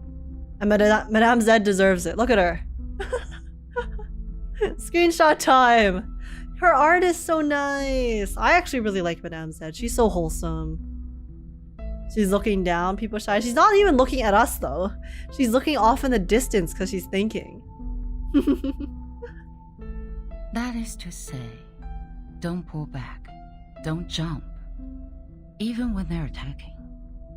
Don't pull back? Don't jump? Like the don't pull back I understand, but the don't jump? I get what she means. Focus on the bigger picture. To win strong positions. She seems to have a sudden flash of insight and reaches out one of her hands without being aware of doing so. Oh, she's about to play her next move. The black Tsuke. Tsuke? Then the white Hane. And the black counter Hane here. The white stand. The black. She's playing it out. She's playing it out in her head. The moves. Oh my gosh, she's figuring it out, guys. She's so OP. Wait, is it just me or did it get clearer? Here, we'll do another screenshot time. I think the art got clearer as the scene progressed. It was a little blurry at first, right? Okay. An age, when are you cosplaying Madame Zed? Could I though? I guess, because her hair is just pretty normal. I would have to figure out bangs though. Madame Zed kind of looks like age. Well, is it because she has dark hair and wears glasses? I mean, yeah, she would be pretty cool. Oh my gosh. But it would be hard to make her little medallion here in the middle. Oh, whoops. Her little medallion for her outfit. It would be cool though. But I feel like in reverse, if I were to cosplay a character, I feel like I would probably cosplay Anan Lee instead, because I like Anan Lee a lot as well. So I think it would be super cool. She's my Kanto sister. I'll cosplay Mr. Apple. Oh my god, good luck, Wiz. Do Madame Z voice. I don't have her accent. Respect people who wear glasses because they paid money to see you. Wait, that's so funny.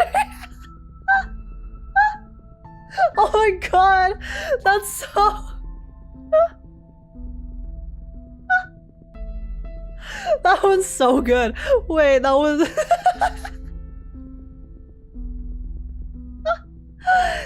I enjoyed that. I enjoyed that thoroughly. That was good slander. I respect it. Also, thanks for the water, Tatala.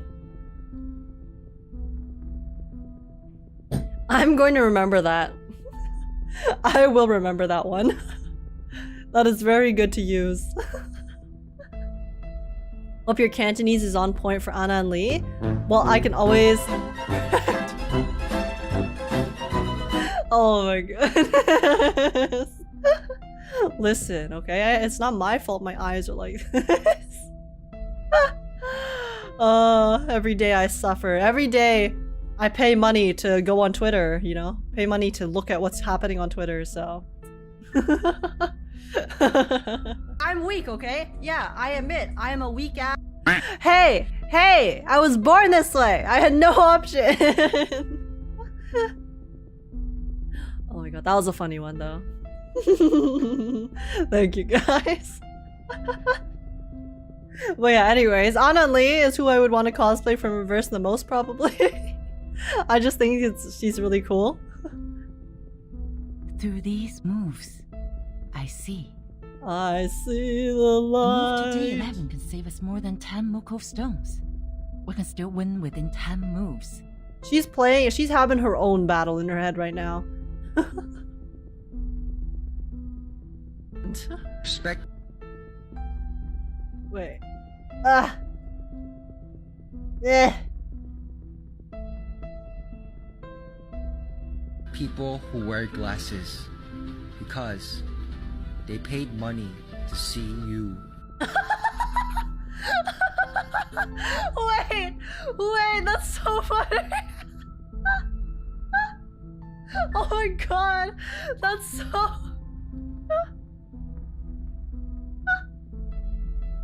That one's so good. Wait. I'll never forget that. I won't. That's a banger. Why not cosplay the flying corn?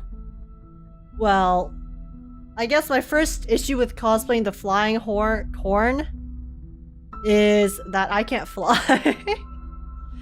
So it would be a little bit difficult, I will not lie. But Anan Lee, I want to be Anan Lee. Mark. Yes? Are there any other things we can do? Skill issue? Well, listen, it's genetics, okay? You can't fly either, Spookster. We need an influencer. A leader who can win us more than 10 votes. An influencer? Guys. Influencer gaming. Let's go.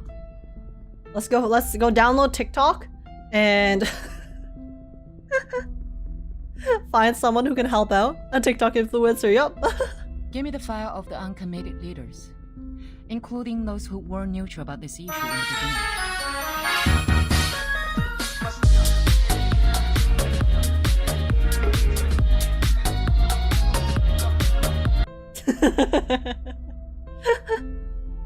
Why are all of these such good jams?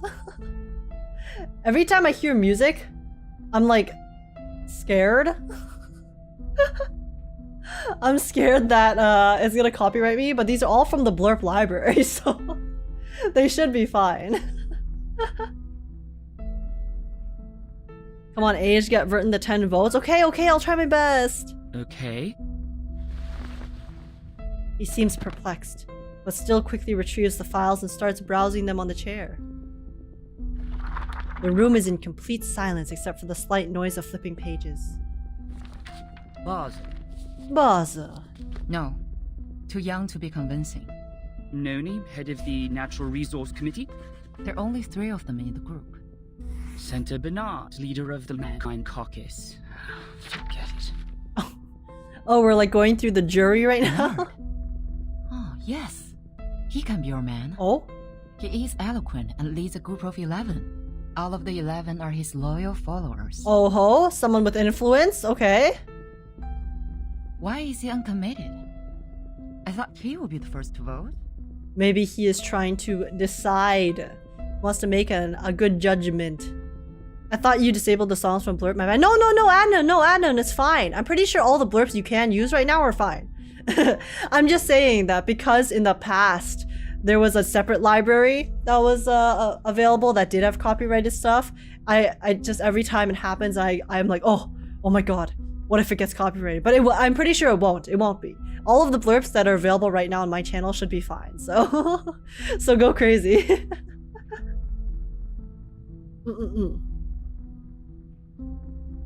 So do not worry, Adnan. All of the ones should be good. Vote for H. She got 2,000 voters. 2,000 voters on YouTube. Yeah. Perhaps they believe it's a sure bet. Find out what he's been up to. Find out his schedule for me. But I need to have a talk Z, with him. Are you sure you want to cooperate with him? This doesn't make any sense. We don't even serve the same group. Mark, we're all serving for the Foundation's future. I just want to know what he needs now. Yeah, what can we do to convince him? Does he take bribes? The office in Chicago, US. He is trying to cover that region with his influence. Chicago? Bernard believes the employees there are guilty of serious dereliction of duty.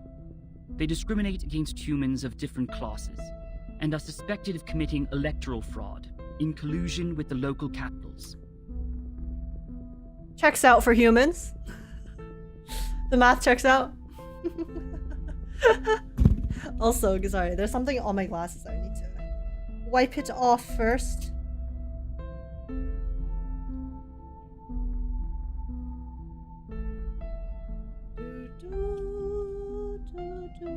Mankind Caucus is the Foundation faction that are human supremacists, hence why she's surprised they're neutral. Oh, he's from Mankind Caucus? Oh. The Supreme Court's investigators have already intervened, but they cannot go out due to the storm right now, so the case is pending investigation. Oh, the storm came at a real convenient time, huh? Chicago office. I've read the reports on there. I see. Oh, she looks happy. Great. Okay. Exactly what we can help with. Very nice. Through what? Through Soneto. I have a meeting with her on Friday. This may lead us to a win-win situation. Okay, she's gaming. Madame Z has a plan. Let's go.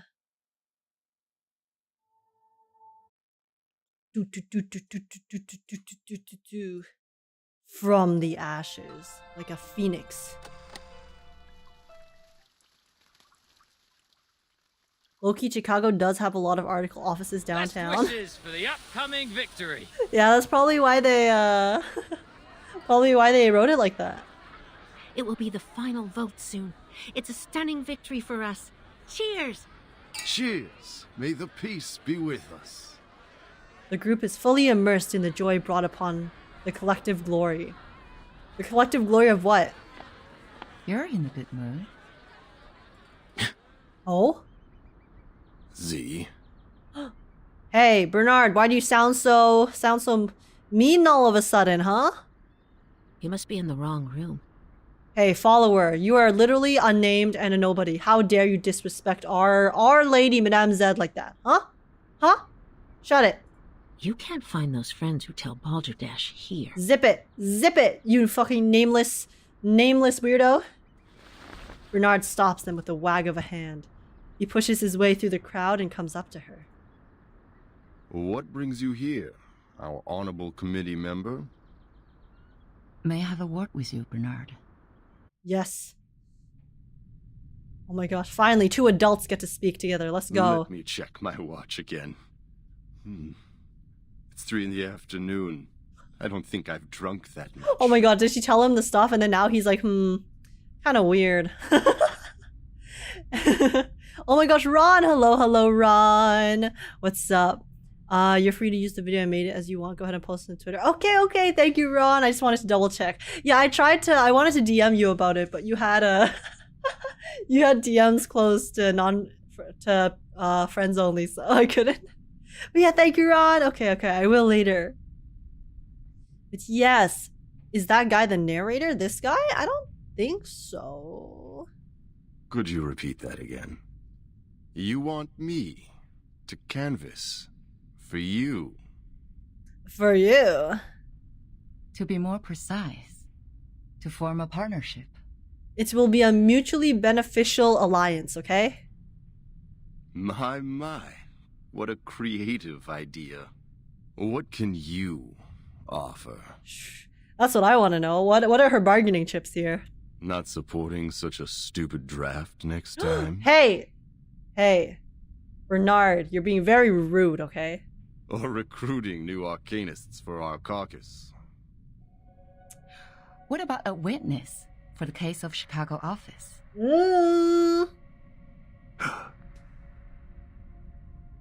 She knows what he wants. He instantly frowns. Who is it? Give me the name. No. Hello? You have to promise to work with me first. Dude, you think I'm just gonna give you the info? You dumb, Bernard? I will. If you collaborate with me. Yes, Madame Z. You put him in his place. Or talk to me with a better attitude. True! Okay, clap back! That's what I love! I'm sorry. Really? Our philosophies have always been different, and that led to prejudice. Oh, I thought he was saying, I'm sorry, like, I can't help you. But he's being nicer. Okay. But being mysterious won't show us sincerity for each other, right? A staff of mine is willing to testify as a witness. Her report can prove your point. Okay, Madame Zed. Now if Madame Zed did the debate, it would have been a flawless victory, okay? Mark, you need to take notes and study from your superior. Strong enough to prove their negligence? It depends on the special prosecutor. But the evidence is strong enough to prove that you're innocent from setting up others out of your personal interest. You can't help breaking into laughter. Looks like you've got your own little bird. The management there sucks. They don't serve humans or arcanists. They're just puppets manipulated by money. I want to bring order back to that place. See, Bernard has a good cause, right? He is just trying to do good. You know, he's trying to end the corruption in Chicago. And I've collected quite a lot of evidence against them. But yeah, listen, Bernard, I don't know why you were so mean to us before, okay? But you know, I'm glad that he's being reasonable. Yet the most ridiculous thing happened. In the second week after I submitted the investigation application to the Supreme Court. Oh, something sus happened? The evidence was gone. Wow. Imagine trying to end corruption, submitting all of the evidence of the corruption, and then the corrupt people wipe the evidence. That's just unlucky, bro. What do you even do in that situation? If it's the court that's part of the corruption, then how are you supposed to get justice, right? Sounds normal? Yeah, it is very normal, but you know, it's But what are you supposed to do in that situation? And hello, Tan. Welcome in. How's your stream? How was your stream, Tan? I was lurking while editing today. But yeah, how did it go? How was the end? And corruption at his finest. Oh, yes. What do you do? Well, in most movies, that's when you go to Batman. In the real world, you end up like Firefly. Oh, Friendly Geordie is intimidated into silence. I know! I saw the Friendly Geordie situation and it fucking... Oh my god, it sucks so much. Like, he was actually doing so much good and then it just got to a point where, you know, the people he was fighting against just had so much power that he just can't really do anything, so... Yeah. I mean, hopefully eventually, you know, there will be change, but it's tough. It went well. Thanks for like, hopefully the editing went well. Yeah, it was good. I need to do more editing, but it's always nice to hang out in people's friend streams while I'm doing stuff. Yeah, I guess you would have to riot. The only thing you can do there. Unlucky My Bernard. men found their charred pieces in the garbage room. Someone threw them into the shredding incinerator. I wonder who would do such a thing. It was like I could do nothing but surrender. You have a wolf by your ears. I understand. Oh, so there's a traitor in his cause, essentially, amongst his followers. Bernard takes a deep breath before he starts to talk again. But you're asking for too much. Hey, Bernard. How much does your cause mean to you, huh? 11 votes. We're on the opposite side. I can never persuade all of them to vote for you. You underestimate your skill, Bernard. Besides, the court session of the Chicago case starts later than the final vote. Don't tell me you want the service before you pay for it. Don't worry. You can vote after testifying. How are you gonna do that? You can vote after testifying? I will do what I can, in my power. The vote won't start so soon. He raises one eyebrow. Oh, she's gonna push the vote back? I can try for 9 votes, or 10, for the appreciation of your political resourcefulness. Okay, we'll take it. Madame Zed holds the hand waiting in front of her. Good luck making a better Chicago office, Bernard. Okay, Madame Zed. What we've learned this chapter is Madame Zed is a master negotiator. Slay. And she is not afraid to clap back when needed, and I love that for her. Like, surprisingly reasonable for an actual human supremacist. Yeah, actually. But, you know. I guess usually, because the thing is, right? Usually people in the highest positions of power are not dumb. In order for you to get that much power and influence, you do have to be intelligent to a certain point, usually. Usually, okay?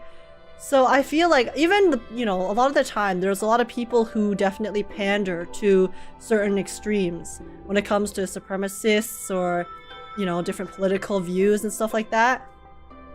But honestly, I am of the personal opinion that a lot of the time, the people that have the most power, generally behind closed doors, when they're not pandering to their audiences and their followers, can be pretty reasonable because they are smart, right? They know how to manipulate people into listening to what they have to say and following them. So that leads to the fact that they definitely know how to negotiate properly with other people, At least that's that's how I feel. Because, yeah, I feel like generally if you do get to a very, high point in terms of influence and spheres and stuff like that, there is a certain level of intelligence that is usually hidden, even for people who seem really dumb and stuff like that. They might not be the most intelligent in terms of, certain aspects like, sciences or, intellect and stuff, but they definitely have a lot of other skills, like people skills. They know how to They know how to get people to follow them. So now most of them just have the money. Yeah, there's also the money too, but I think in this particular case, I don't think the people within the foundation have that much money, to be honest. Like, sure, in our real world, obviously, there are a lot of people with a lot of influence that are just because they have money, whether from their families or whatnot. But in this particular case in the game, right, everyone who does have influence is probably intelligent to a certain degree, especially if they work within the foundation. Because the foundation inherently is kind of a survival of the fittest, in a sense. You either become a sheep or you become the wolf, right? And the people who do have followers and stuff are probably people who had the capability to become the wolf. If they're not smart, they have enough resources to make people think for them. Exactly.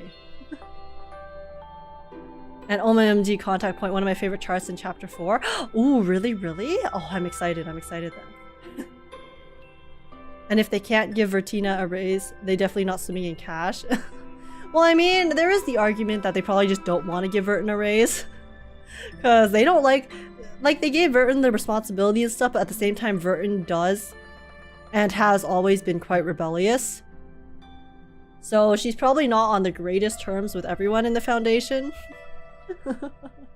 So it would make sense how they wouldn't want to give her more power, right? 416 is peak fiction. Really, really? Okay, okay. Well, I mean, before I start then, maybe I'll just, I'll make a bit more honey water, because my honey water is running out right now. So, give me 1 second. Sorry, there's like honey on the side of my cup. I need to wipe it off. I keep touching it and making my hands sticky.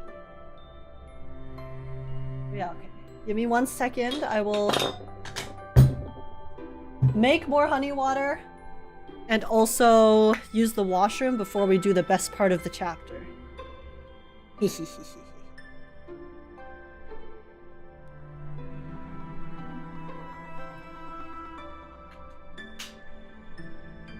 Some company has billions of dollars, but they pay the writer 200.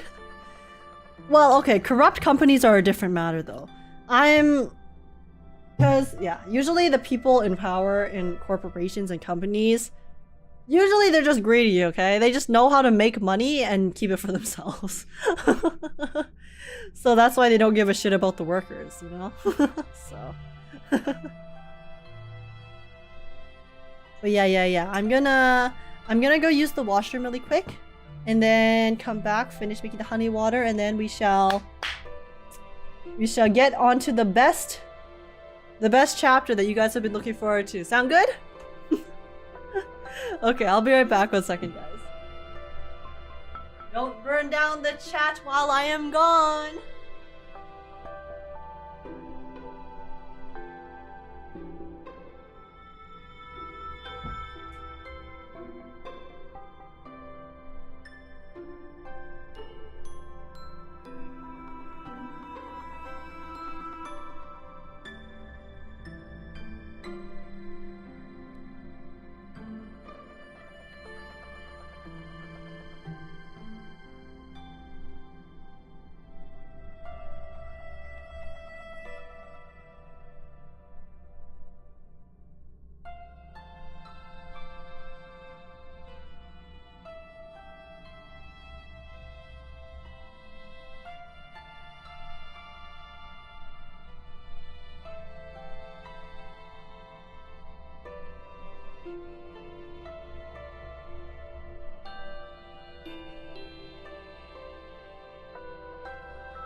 Hello.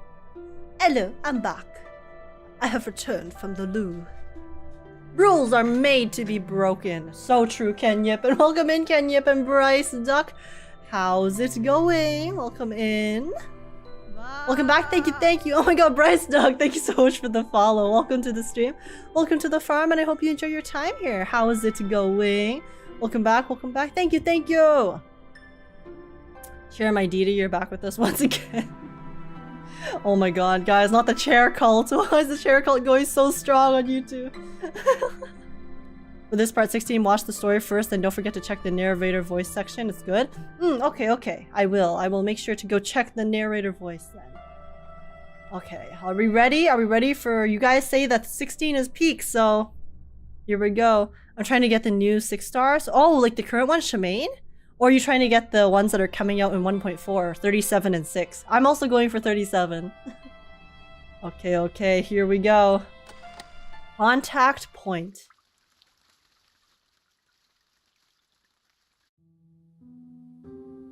Unlike the other days, Constantine isn't by her desk today. The light in the room stays off. She has her back to the door, facing the window. Daylight slowly permeates into the dark room through the rigid marble windows. It's Petra. It's Petra. Come in.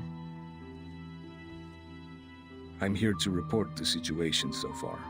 Some neutral parties have tilted in favor of the draft.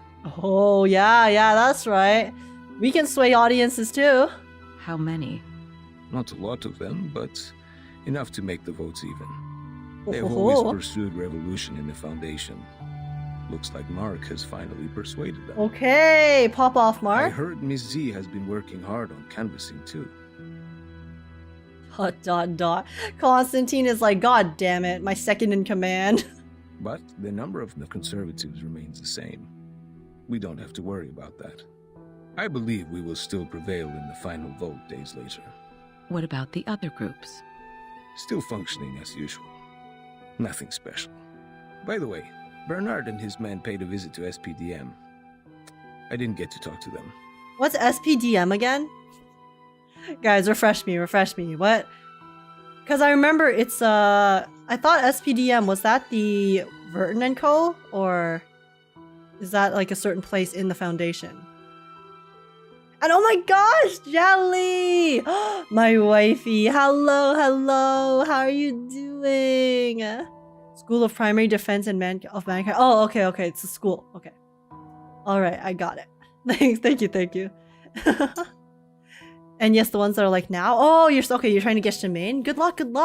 You still have like a week left for the banner, so hopefully you'll be able to get him in time. But yeah, I'm good at work right now. Okay. I hope you're having a good time at work. It's slow, so eating dinner? Hey, sometimes it's good to have slow work days, okay? It means you get to chill a little bit more. It's not as stressful. I'm glad. But yeah, I hope you're having a good dinner. We're playing some Reverse 1999 today. We're finishing chapter 4. Apparently this chapter is the best in the story. But yeah, it's good to see you, Jelly. I'm glad you've been doing well. But yeah, currently this guy, it's like civil war inside this Foundation that we're currently in. Essentially, there's gonna be a vote taking place and we're trying to convince people to join our side. This is the enemy. She turns back to face the window. Thank you for the report. Oh, committee member 1 is like, so what does this mean? Miss Constantine? I've debated whether to get Reverse. How do you like it? I personally really like Reverse. I think that it's not too intensive on dailies and stuff and spending energy. And I think the story is top tier. I think the strongest part of Reverse is the story. So if you really enjoy story in games, then I would definitely suggest trying Reverse 1999 for sure. Also, the art is so nice. All of the art is super pretty, and the events are really cool too. All of the event stories also pop off like crazy. So yeah, story is definitely #1 for Reverse, and it's also not too it's not too intensive in terms of trying to.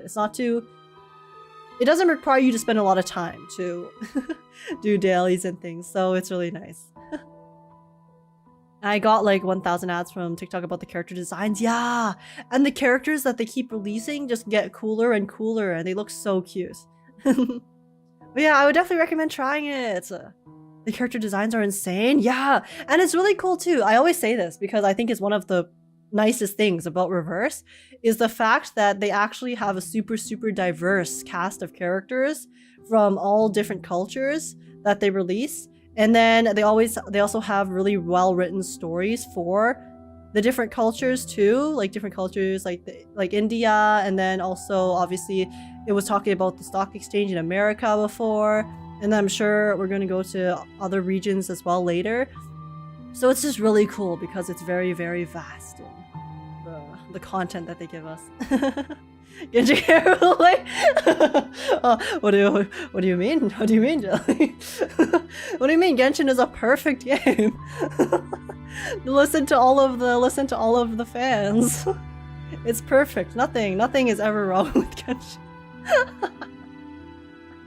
I do want more non-human / inanimate object arcadness in the future. Me too. I'm still waiting for the Soneto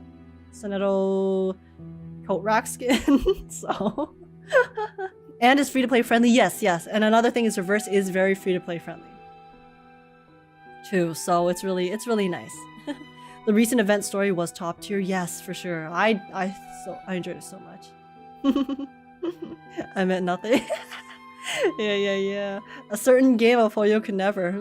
A certain one that starts with G and ends in Enshin, but definitely isn't a game that has a lot of impact on the gacha community.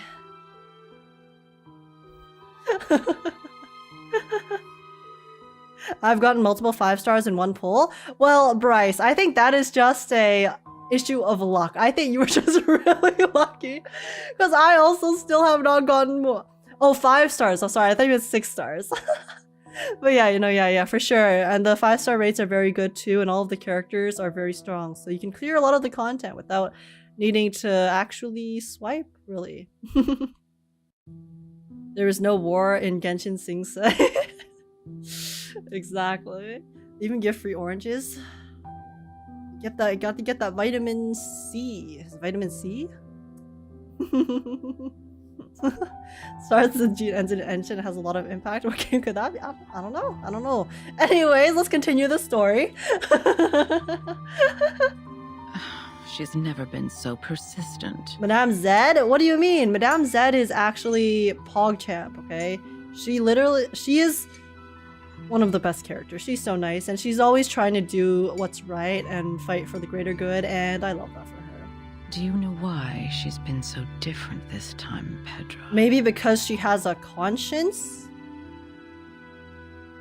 A conscience? Something that you may be lacking, Constantine? The C in Constantine definitely does not stand for conscience, okay? That is for sure. And Caddy, hello, Caddy, how's it going? Make Madame Zed playable? Yeah, see, I really hope that Madame Zed is eventually playable, and it would be really cool if they could give her a kind of like a 6-star form, right? Because you know how Star Rail and stuff, they have characters that exist, and then they'll give them an upgrade and make them a playable character in the future. I think that would be super cool for Madame Zed, because she looks nice as is, but you know, in terms of the designs for the characters, Madame Zed, you know, she is just wearing the the uniform, right? So I think if they upgraded her and made her super badass in the future, it would be so nice. I would love to have a playable Madame Zed. What's this? It's Reverse 1999! We're currently playing through the chapter 4 of the story. So it may be a little confusing if you don't know what's happening, but you should be it's like a civil war inside a foundation right now, the TLDR. So it should still make a little bit of sense. So yeah, welcome in, Caddy. Age praising Madame Zed is like the image of Obama giving medal to Obama. I wish I was as cool as Madame Zed, okay? Listen, I sit here on the internet and I play gacha games for you guys. Madame Zed definitely contributes more to her society than I do to mine, alright? So it is an honor to be compared to Madame Zed, truly. Bro, I just made a fire grilled cheese sandwich. Dude, share with us, Bryce. Hello. You can't just say that and then not give us some. I didn't realize you had time to invite me to play table tennis. Oh my gosh, wait, this committee member is so pretty. Her model is so HD compared to the others. Look at her face and hair, it's so high quality. Are you actually here to lobby, Madam Z? Oh. I'll say both, Cats. Back then when Oh, I was true. a student, I'd often invite They my mentioned her name classmates before. to play ping pong after we left the laboratory. A cold shower after getting soaked in sweat is a piece of memory I can't forget. That is true. Have you guys ever been really sweaty during the summer and gross? And then you get home and then take a shower and then it feels so nice being clean? Because there's usually like when you are, you know, sweaty and gross, it doesn't feel that bad because you're already sweaty and gross, right? But the moment you stop being sweaty and gross, then you can really feel the difference. Wait, Zed is so cute. Her voice, yeah!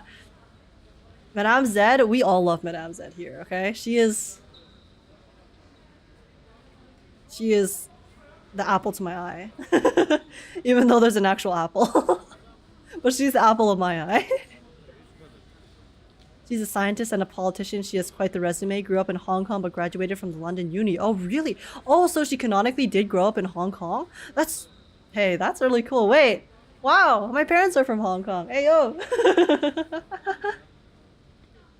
Age, Wiz ruined Madame Zed.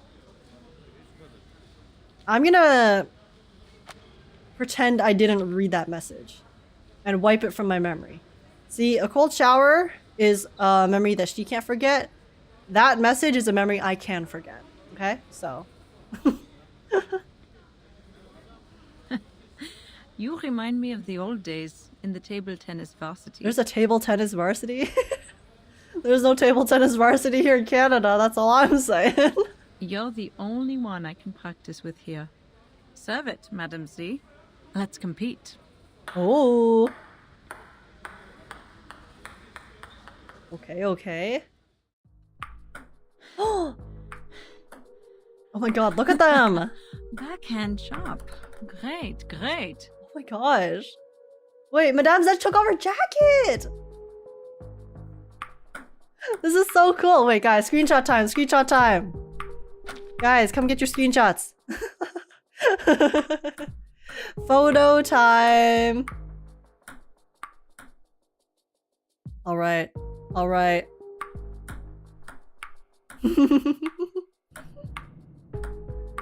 They're so...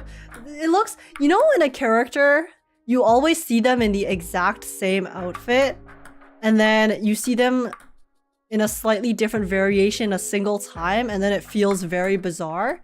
That is how I feel right now about Madame Zed, because we have never seen her without her jacket on. Seeing her in just a shirt... I feel like I'm in an alternate dimension. Damn, she's an athlete too. She has it all. I know, she's smart, charismatic, very influential, and also athletic.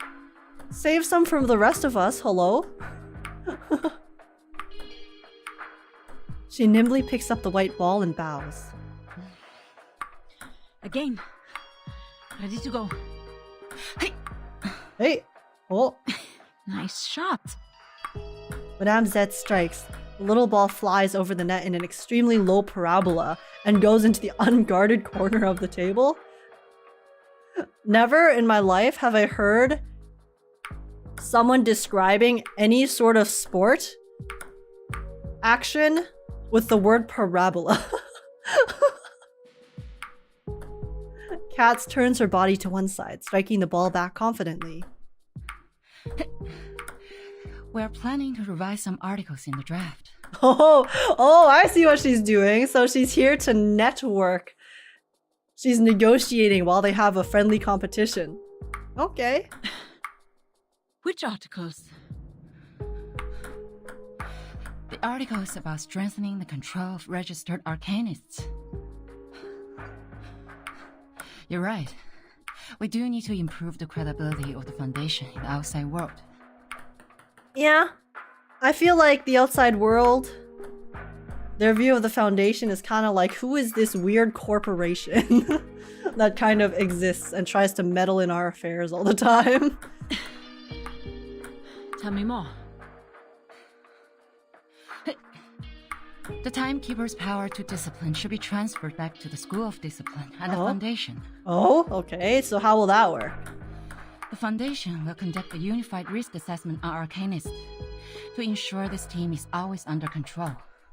But how is this different from what we had from the beginning? But in fact, it still belongs to the Timekeeper. Oh! Right?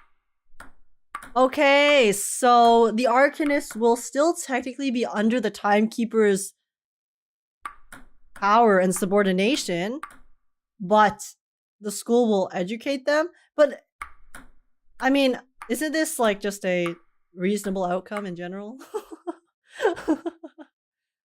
I low-key, I know like at first it was like straight up the issue of, oh, why don't they just have originally it was Verton educates them, and then so then their argument, the Foundation's argument is Verton can't educate them properly. So I guess this is a reasonable, you know, thing to move to next. So Verton will still lead them, but then they still have to come here to do their school. It's just like they have to come for school. They have to get their high school certificate, okay? You remember Jessica's event? Mm-hmm.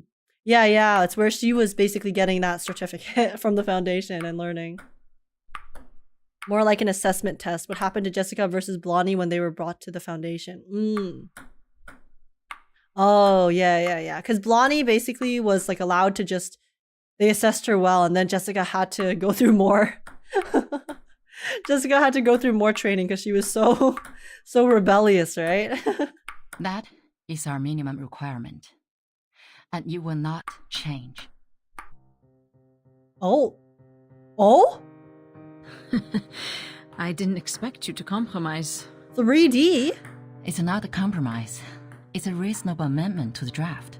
Transferring the power of education and discipline to the Foundation will help lower the budget and reduce the pressure on Verton. And you would even lobby an opponent, me, for this amendment. A reasonable appeal shouldn't be rejected just because it is raised by a different faction. Oh, that's true. The Foundation needs solidarity. She's only spitting facts right now. If the draft is meant to pass, it's just I going will like do whatever I can to make it meet most expectations. Just like this ping pong game.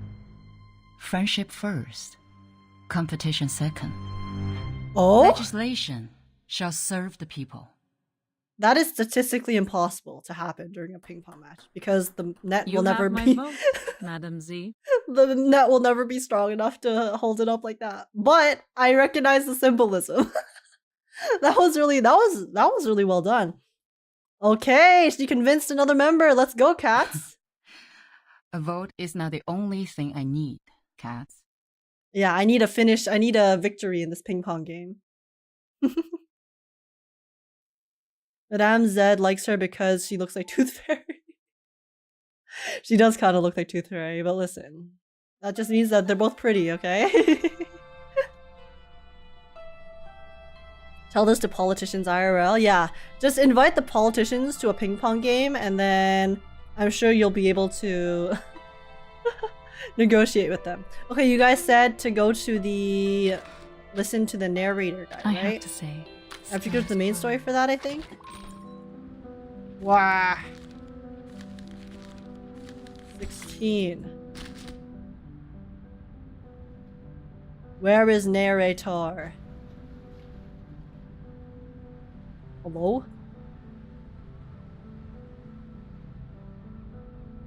Is it not here? Did I already get it? Is it ball game? Is ball game the narrator thing?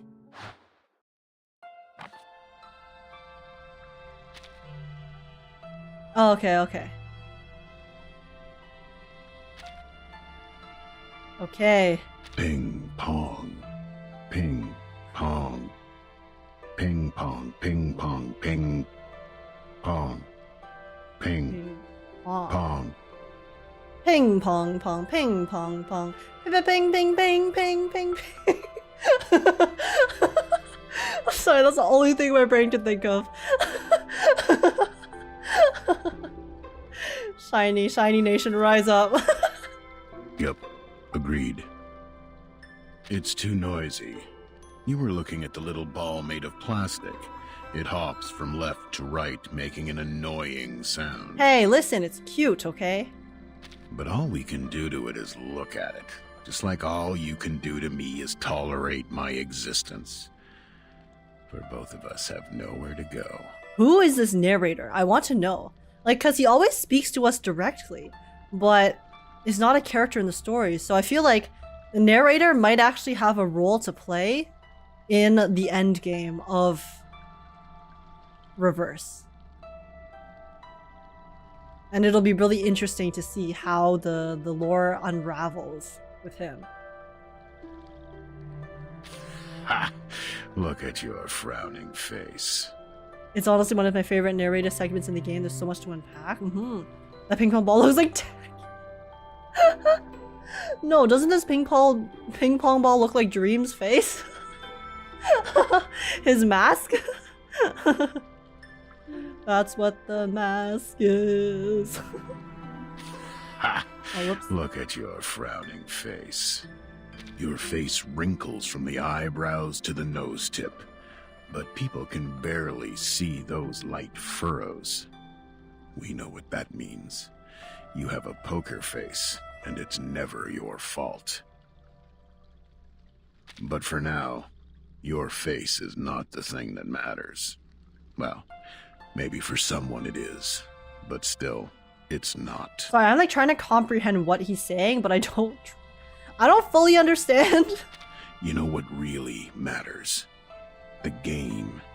Yes, it's the game. Of course the game matters. Okay, so yeah, he was talking about, I guess, our poker face or lack thereof, and then saying that, oh, the poker face doesn't actually matter. It's the game itself that matters. Okay. Everyone loves the game. They gather at the stadium yelling or roaring vehemently. They choose one team to become its fan and spend good money on a team uniform or an autographed ball. Yet, it's just a ball. You see where I'm coming from? Oh. Just a ball. Its outline, a circle, could be found in any geometry textbook and anywhere in this okay, world. I see. So yeah, because what he's saying is true, right? When it really comes down to it, all sports, right, is just a bunch of people running around with the ball. And technically, it's just the ball, right? So he's kind of like talking about why he's like basically asking us. It's like, so why does this ball matter? What is all of the what makes this ball such an important thing? It's not the fact that it is of what it physically is, but of all of the other, I guess, associations and cultures and enjoyments and emotions that are related to it. Something like that. When the first hominid picked up a coconut and threw it to the sky, and caught it, and threw it, and caught it, and threw it again, when she felt joy and yelped, had she ever thought of the future? The future where a simple ball has become so complicated and enchanting. Now we call it the present. Intriguing. Complicated and enchanting? Yes, sure. Complicated and enchanting. Use your silly and smart head to think about this ball game carefully. He calls us silly and smart, guys. Double S. The complex scoring rules, the harsh requirements for reactive agility, the countless possible foul points. Your fingers, your wrists and arms, a correct way of using them will lead to victory. What matters more is, like every ball game, it focuses on how you serve the ball and hit it back. It's not an easy job as it sounds. When you are in the game, you need to concentrate. Where will the ball come from and how will you return it to your opponent? You need to figure that out within half a second. Use your power in a proper way. Move your feet in a stable pace. Inhale and exhale at the right timings. Ping, pong, ping, pong, ping, pong, pong, ping, pong. The sound will last forever and ever, until that bouncing little thing falls to either side of the court. Okay, that was really interesting because it is a huge analogy for, what is going on in the story right now, right? In which, What did I walk into? You walked into ping, ping, pong, ping, ping, pong, ping, ping, ping, ping, ping, ping. Hello, Dahoni. Thank you so much for the 29 months. How's it going? How's it going, my love? What's up? And damn, this narrator be long-winded. Yeah.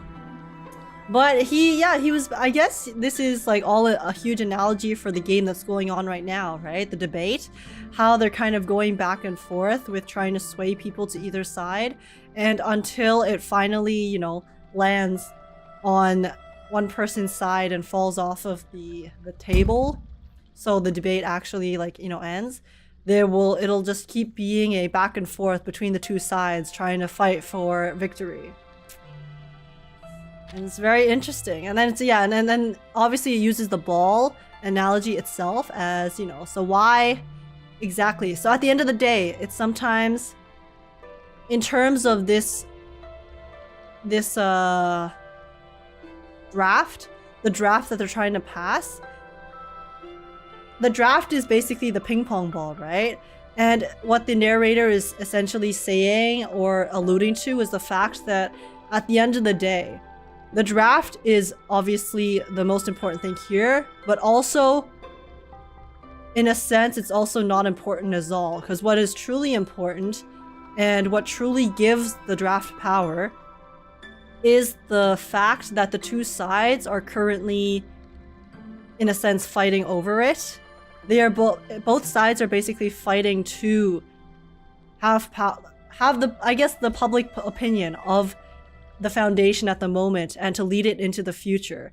So while this draft is being fought over at the moment, it is not the fact that it is this draft that is causing this strife. It is just a draft. It is just a rule that they're trying to pass that happens to be the one that is going on during all of this strife and civil war and stuff. And that's really interesting. So yeah, it's basically the people and everything surrounding the draft. So all of the political opinions, all of the mind games, all of these different plays that are actually giving the draft power and not necessarily the other way around. Because at the end of the day, the draft that they're trying to pass, it's just a piece of paper and it's just a rule, right? They've passed so many before, but then this time it's different because there's so many factors at play. It makes you think a lot. Yeah, that one's really good. The draft is a paper, the people gave the paper power. Yeah, exactly. Chapter 4 is the most important ball game there is right now. Yeah. Alright, let's continue. Dances. Oh, echoes in the dark.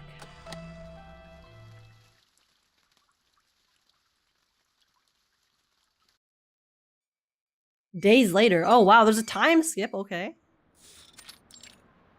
Constantine,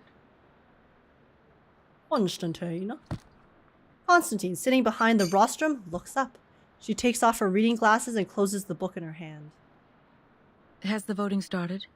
Oh, okay, so the voting has started now. You see, here is the number of votes I have estimated. The pro-drafts will lose by 5 votes to their opponent. Oh. Well, you did say estimate, so maybe, what if you just suck at math? Maybe you're good at chess but bad at math, huh? Have you ever thought about that, Constantine? Don't forget our bet. They bet on it? The one who loses will pay for the new stamps. Bet on it, bet on it, bet on it, bet on it. the final vote is not today, I'm afraid. She has a complicated look on her face. Z's speech is still ongoing. She has just started the part on Article 3, Section 5 of the Rules of Procedure. Oh? She's given a little But the speech has lecture. already lasted 7 hours. 7 hours speech? Who the hell is sitting in there for that long to listen to that? Even some delegates have left. What? She smiles, surprised. A filibuster? Yes, and Katz's speech will be right after that. So I guess the final vote won't start until tomorrow. Constantine, ... Yeah, Constantine, how does it feel to have your plans foiled, That won't make a difference. Delaying the vote won't change the result. Constantine sighs. I don't know yet. Yeah, it's never over till it's over. I didn't expect that she would be trying so hard. Hey, that's disrespectful to Madame Z, okay? She's doing her best to do what's right. It's not our fault you underestimated her, okay? Okay, Constantine? Is this a turn-based game like Star Rail? It is!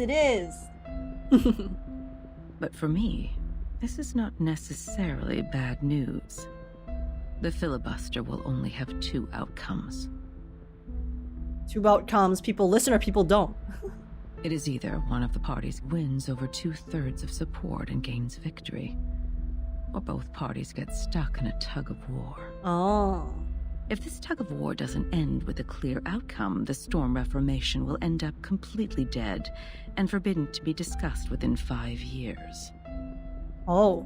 Are the stakes getting too high? Someone trots over from the doorway. As he comes up to them, he bends over so that only Constantine can hear him. Madam Vice President, Mr. President came back from the PAX house. Mr. President? Wait, I thought Constantine was the president of the Foundation. So she's only the vice president? Who's the president then? When are we gonna meet him? Oh, Constantine, yeah, someone with more power than you? Let's see how you deal with it. I'll go see him now. He's waiting for you in the office. I wonder if we get to see him here. He better not just be some random dude. I want the president to be someone cool. It has been over a year since they last met. Constantine quickly trots along the hallway. Trot, again with the trotting. The window is clear enough to give reflections. She stops and fixes her collar. She's just an NPC. Big boss reveal now, apparently? Oh my god, I hope so. Hope she's cool. Hope he's cool. Mr. President. Wait, why is he wearing such a baggy coat? Oh, so this is Constantine. Interesting. Wait. Why does the president look like...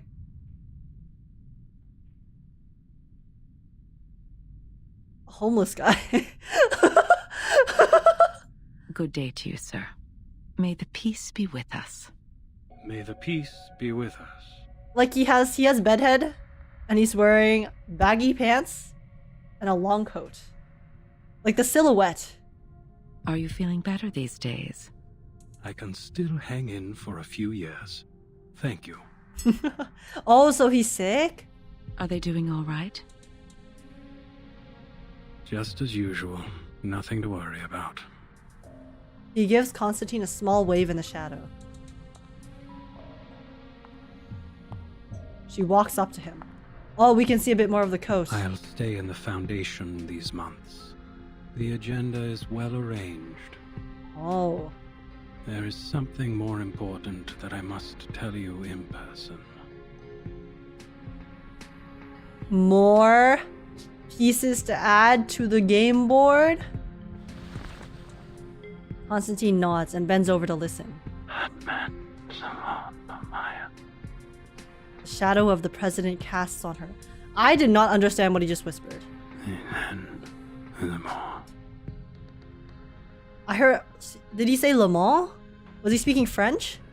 The rusty, feeble words are difficult to catch, but the meaning of every word makes her eyes wide open out of shock. This is their judgment. Yes. Who is there? Who is they? Alright, age user listening skills. I tried. I couldn't. I'm sorry. Listen, I'm actually kind of deaf. I won't lie. Yeah, that was gibberish to me. It would be so funny for the Foundation to be this serious threat and then they reveal the president being this ragged, silly man. Because his silhouette makes him look like a silly man. Then, I have no objection to it. He's saying Lamau. He slowly resumes standing, then retreats for a few steps and almost falls on the floor. Hold tight, my friend. She supports herself by the file cabinet. Excuse me. Are they really just gonna leave us hanging like this? I have to admit, I was surprised. Thank you for telling me this. Intriguing. Something that got Constantine shook. I feel like I have no way of guessing what that is. I'll be honest. Because I just don't know what parties he's talking about at all. So even Constantine is just another game board piece, it seems. Yeah, we are all just parts of this play. We don't know who is the one in charge though, who is directing it.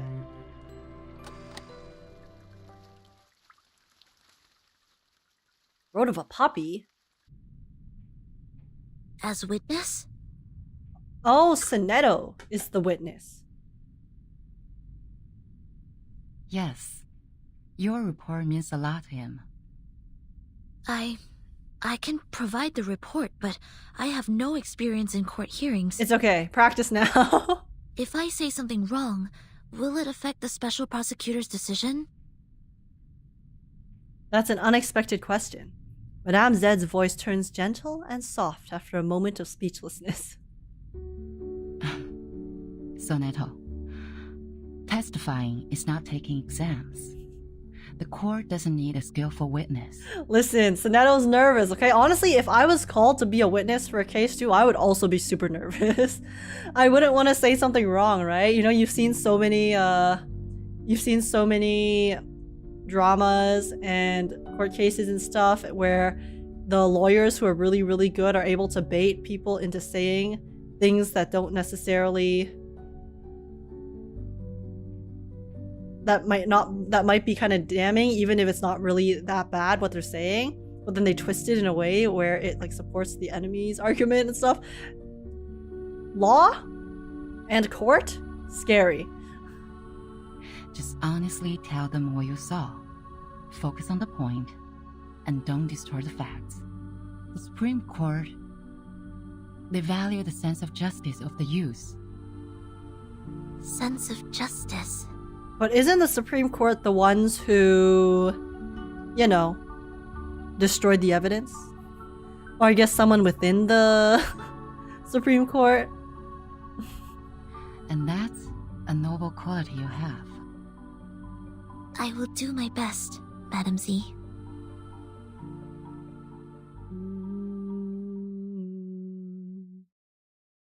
Back in the council room. Call the witness. Entangled by the crowd, Sonetto walks into the court. Oh, the court hearings right now. In front of her, the special prosecutor has an almost godlike solemn look on her face. Greetings. May the peace be with us. May the peace be with us. Sonetto, as informed by the subpoena, you have been called forth by the accuser, Bernard Wilson, to testify as the witness in court. Could you specify the relationship between you and the accuser? Guys, why does the special prosecutor look like a bust? You know, a ceramic bust? Why is she so pale? Why did they shade her like that? She doesn't look human. We're in court, apparently. We've gone to court. Sonetto's gonna testify for something.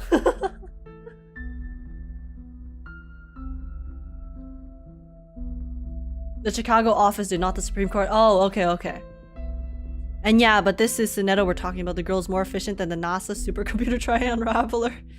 True, but she does get nervous. Remember before when she went to the council room, they did corner her and she felt really bad, so she may be very smart, but it's still hard to be perfect under pressure. Prosecutor looking hella out of blood. Yeah, I think they need to go to the hospital. The foundation is full of unique people, I guess. We did not know each other.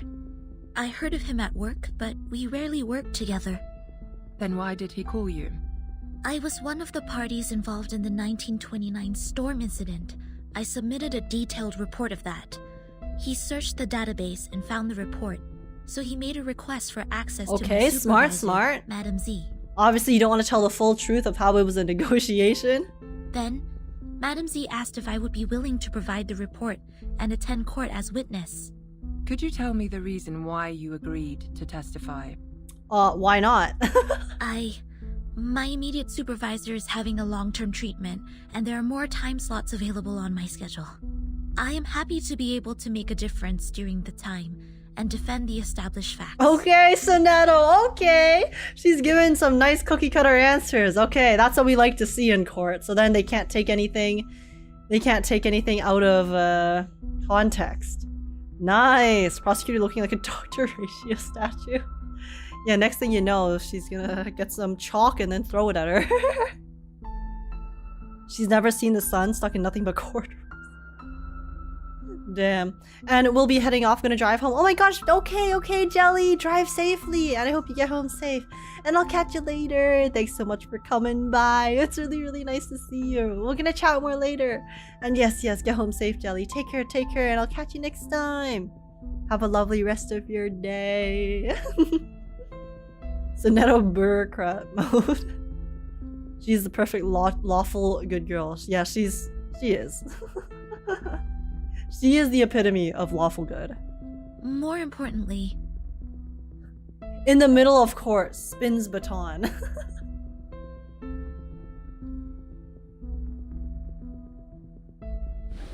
Oh?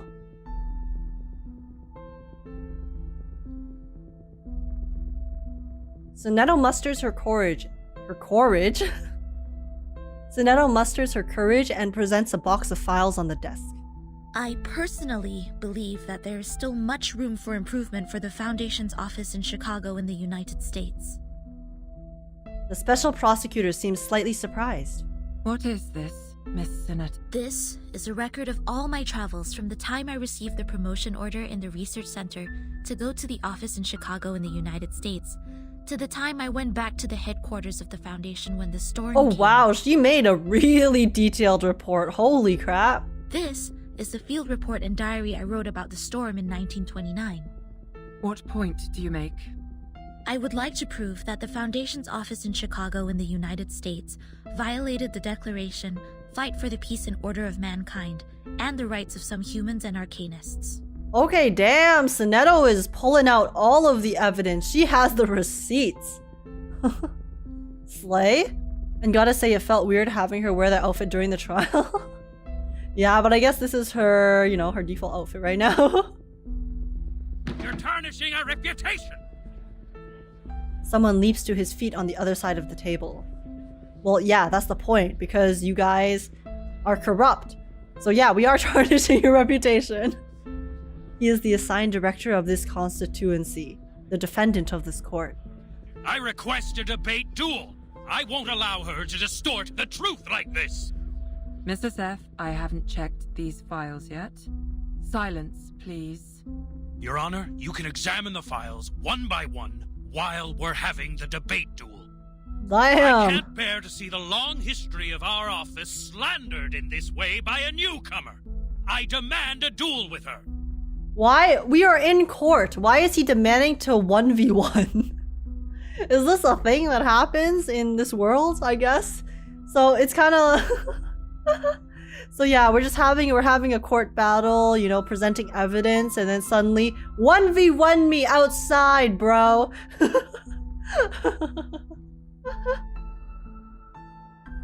Going down swinging. Yeah, good luck dueling Sonetto, idiot. Sonetto is an investigator with rich combat experience. There is no good dueling with her. Even the prosecutor's like, bro, are you kidding me? You're literally gonna get steamrolled. Are you dumb? The special prosecutor turns to Sonetto. Do you accept the debate duel? I have no objection, madam. Yeah, because I'm just so much stronger. Let's go, Sonetto. The defendant's neck has turned scarlet out of anger. The special prosecutor stands up and raises both of her arms. Please to the stage, duelists. The debate during your duel will be faithfully recorded. 3 defeats in the debate of one side will end the duel. You have the floor now. Okay. So yeah, I guess this is... Schneider, a friend we met in Chicago. Okay, wait. So, I think I should probably watch the duel itself, because the duel has story in it. So, I have to look up chapter 4 reverse 1999 debate duel. Play through the stage? But will it play the stuff again? Will playing through the stage replay the dialogue? Yeah, I think we'll just let me try to find the duel itself.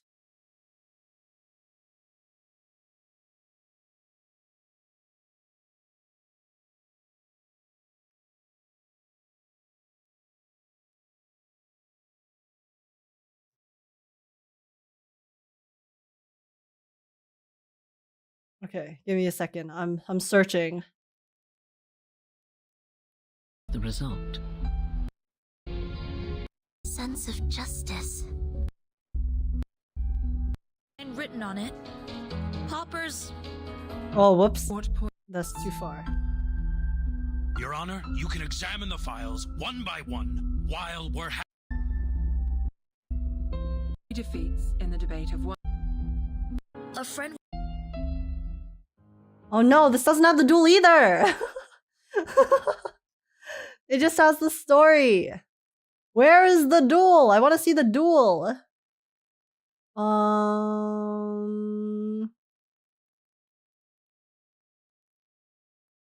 This is all cutscenes. Are there... Can it show us... Will this show us the duel?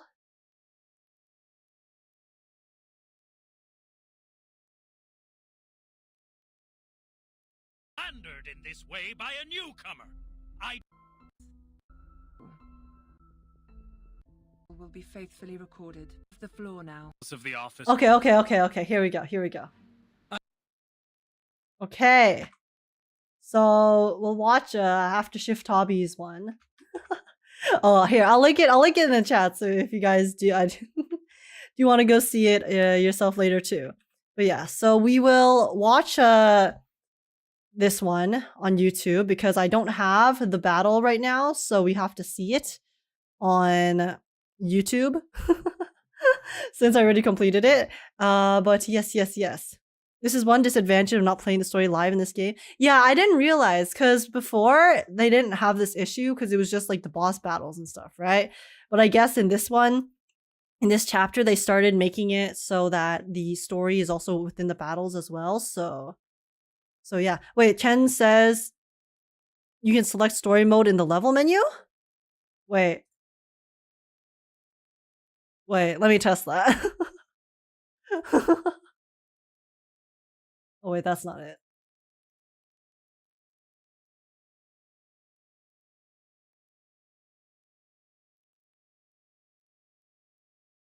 How do...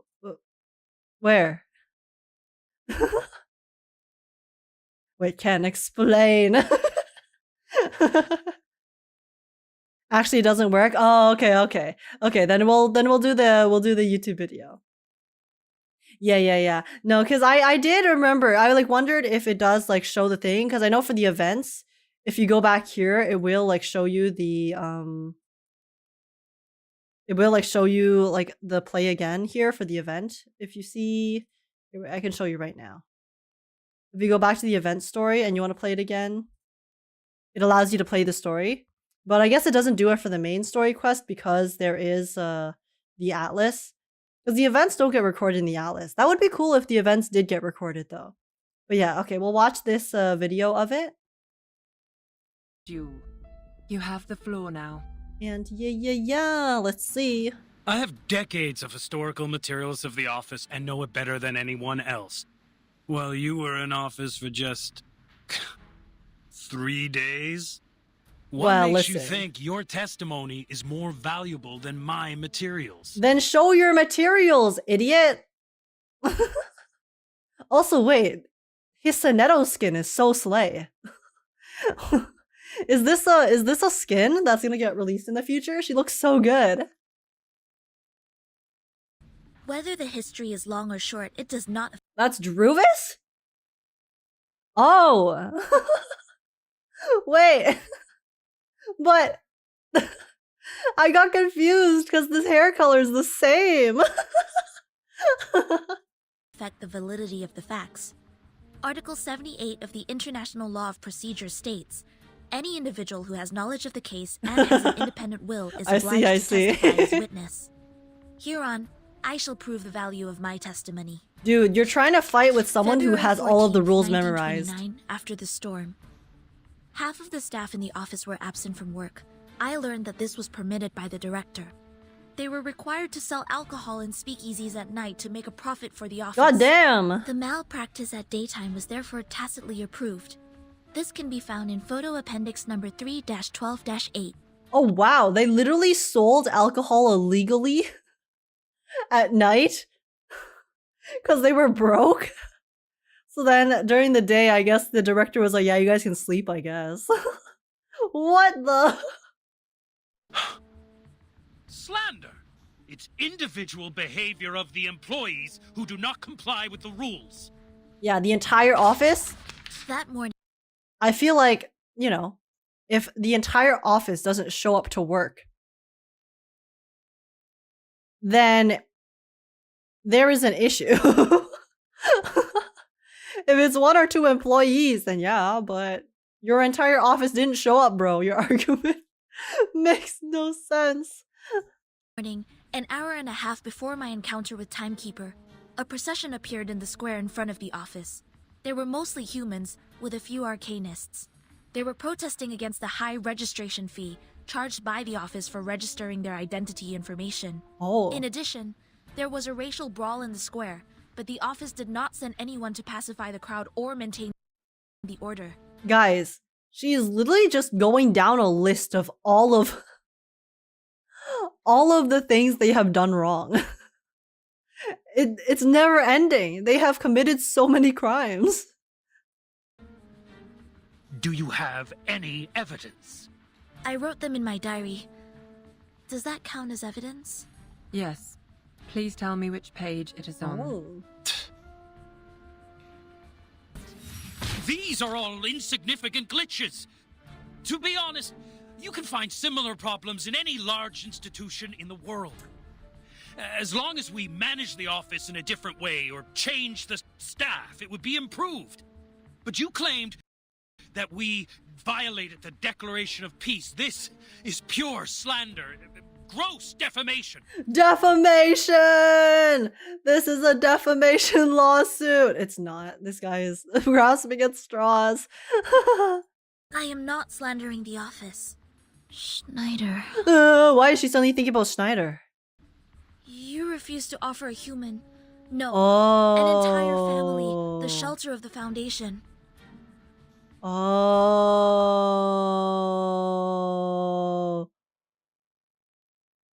Oh, chapter 1 was Chicago?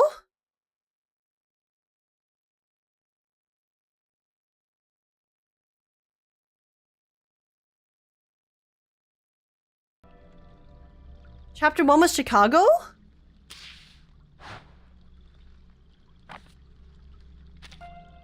So Schneider could have fucking lived?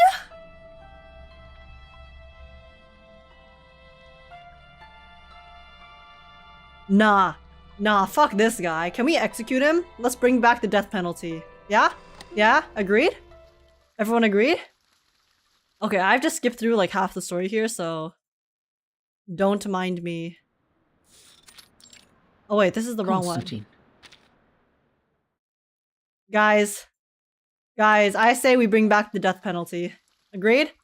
An eye for an eye. As witness? Yes. I can provide. Okay, here. We're gonna skip through this. I need to skip to the right part.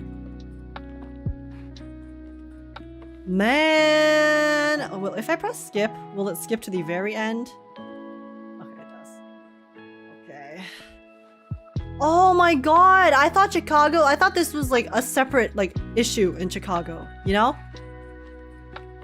I thought that this was just like a separate thing we had to do. And then it was like one of Sonetto's past incidents that she happened to be at. But it wasn't. It's our incident. It's what happened to us. That's so sad.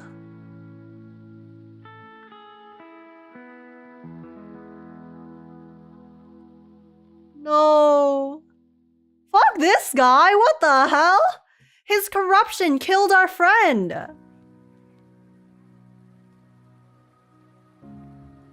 That's fucked. I want to fight him again. What the hell? The debate during your duel will be faithfully recorded. Oh, no game audio. Yeah, I muted it because I was just skipping through. This was a separate case, but it happened to overlap with the incident as well. Oh.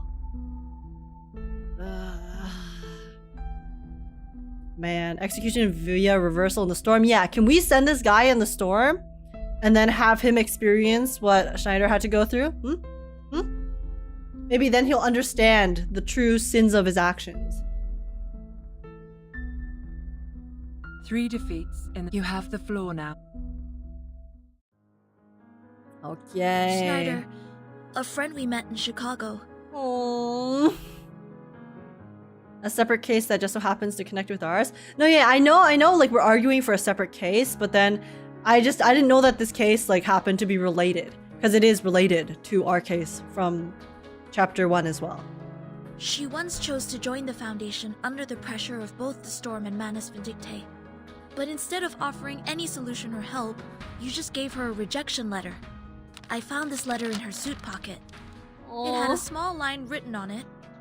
Poppers, fuck off. Oh my god, she swore. Good girl Sonetto said a swear word. I had completely no idea what this was about. Yeah, because you didn't give a shit, so you just let tons of people die for no reason. Not to mention the fact that no one at the office had ever heard of the storm. What help could they offer? In this particular case, you should have reported to the headquarters or to the investigators out there, instead of doing nothing but leaving an insult. Oh, that note was from them? They gave that note to her? As response to her application? That is so messed up. What the hell? They couldn't even reject her nicely? They literally told her to fuck off. They called her a pauper and told her to go fuck herself.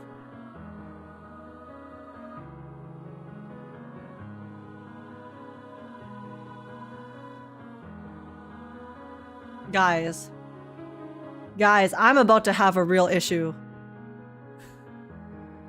A real issue with the fact that I can't fight him again. I do not understand why there was such wording on it. Was it because she did not pay enough shelter fee to qualify for sheltering? Or was it because the wand she used was transformed by Arcanum, which made you think she was an Arcanist? Oh, it was racism. They... Oh.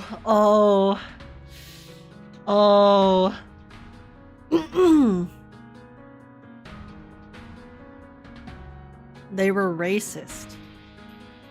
Does not the Declaration of Peace say, everyone strong or weak, rich or poor, of any race deserves a helping hand so that the existing peace and order shall be maintained? Yeah, eat shit, idiot. They were humans. If only they had made it to the headquarters sooner. Maybe they... Yeah, wouldn't have perished? In the particular circumstance at present, it's impossible for the headquarters to take in humans from all over the world. Okay, but he very clearly... he very clearly gave her a note that told her to fuck off. Like, yeah, if you can't take them in, unlucky, but I think there is very clear evidence here that, you know, maybe there were some other factors at play that were not very morally correct from the Chicago office. But you bring out a possibility. A possibility better than anything that happened. Thank you very much for your testimony, Miss Sonetto. And also for the debate, Mr. Seth. The special prosecutor and the jury get up, gathering the papers on the desk. Sonetto's ears are gradually cooling off. I seem to be too emotional just now. I mean, I think it's understandable, if I'm being honest. She passes the hallway, feeling completely lost. She feels the court session is not over, and she is still in the middle of the storm. Miss Sonetto. Oh? The special prosecutor stops her from behind. You brought us a great debate. In the bright daylight in the hallway, Sonetto finally takes a good look at the special prosecutor. This is quite an extraordinary face. White, hard, and of a skin texture different from any creature's. Okay, so she's not human. That's why she looks like porcelain. Have you heard of the Supreme Court? Okay, that makes sense. They explain it. I was like, there ain't no way in hell this is a real live human. Where is the blood? She's so fake AF. Oh my gosh, hello Aya, how's it going? But yeah, no, this explains things a bit. It's more than enough proof to substantiate the corruption accusations. Exactly. You should come when you're free. God damn. Oh my god. I want to beat that guy up myself. Holy shit. He's the reason. He's the reason she died. God. I was told you have something important to share. Yes. The filibuster is about to end. Z told me they are going to end the speech and apply for the official vote at noon. Back to the politics. If you're going to continue with the debate, don't forget to send your men. Constantine doesn't reply. She glances at the delegates on their seats. Do you see Bernard over there? Oh my god. Are they gonna do something to Bernard? No, leave him alone. He's helping us. He's trying to do good. He seems like a decent guy, okay?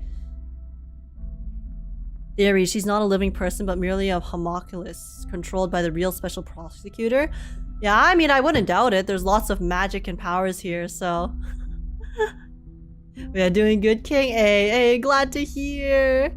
Yeah, welcome in. Oh my gosh, Jet, hello as well. How's it going? And oh no, they want to turn Sonetto into a lawyer? Well, I mean, listen, Sonetto... She, at the end of the day, just wants to do good. Right? So. Oh shit, I love her drip. Yeah, her drip is very nice, but she's also a massive bitch. But yes, hello, Jet. How's it going? Yes. Quite a lot of his men attended today. They have remained uncommitted to storm reformation so far. I thought they wouldn't bother to attend. Oh, he doesn't know. They don't know about the fact that they're on our side now. The opposition side doesn't need a dozen more votes to win, after all. But the advocates of the draft do. The chairwoman casts an eye on her, perplexed. Yet Constantine doesn't intend to explain. She looks weary. There will be a new draft given to you in 2 hours. I brought together a revision group last night with some hired experts. We have adjusted some of the articles in the previous draft. Wait, but I thought you guys were trying to reject the draft. I'm confused. Are they allowed to do that? Are they allowed to just change it without getting permission from both sides? Because they are not the ones presenting the draft. We are the ones presenting the draft. They're the ones who are rejecting it. I will need you to present it to everyone when the time comes. What for? Is the draft going to be adopted? The chairwoman looks ghastly. She can't help but ask again to confirm her suspicion. Oh, the draft is going to be adopted, isn't it?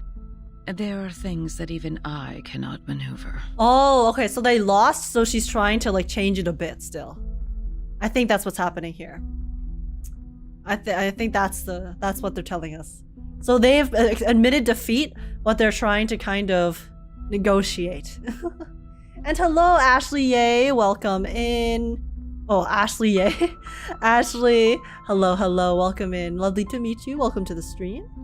All I can do is bring benefits to as many people as possible. I have specifically made some amendments to the clearance to educate and discipline unregistered arcanists in Section 3 on page 21, as well as the duties and obligations of the Timekeeper's special team in Section 1 on page 40. Every arcanist assigned to the Timekeeper's department will be put through the Foundation's risk assessment and graded accordingly. Wasn't that what Madame Zed was gonna propose, though? Ordinary arcanists only need to receive primary artificial somnambulism training. The more extraordinary ones will be sent to the School of Discipline for re-education. Isn't this what... But I thought this was what Madame Zed amended. Delegate Mark also submitted another edition, which was quite similar to this one. Is that so? She chuckles.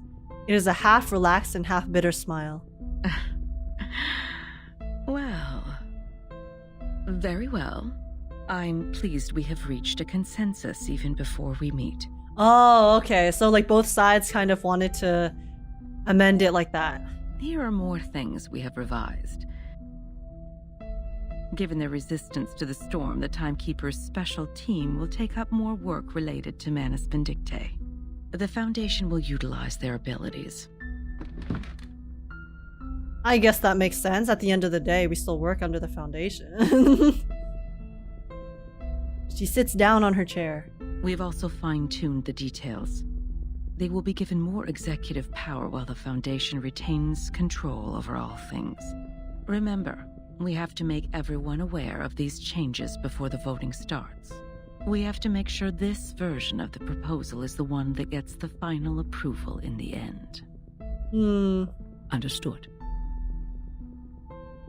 So I guess their draft is very similar, but then it has that the extra section about how we have more responsibilities with Manus Vindictae. So she still wants that to be... She needs that part to be pushed through, since our draft doesn't have it. The chairwoman looks up. Lights shed on her reading glasses and give out a bluish-white color. Can't believe this is happening. Huh. Oh. The first revolution targeting arcanists in the past decades. Don't forget my stamps for this quarter. Constantine. Okay. She's just a VP. The final decision was made by probably someone higher up. Yeah, the president, right?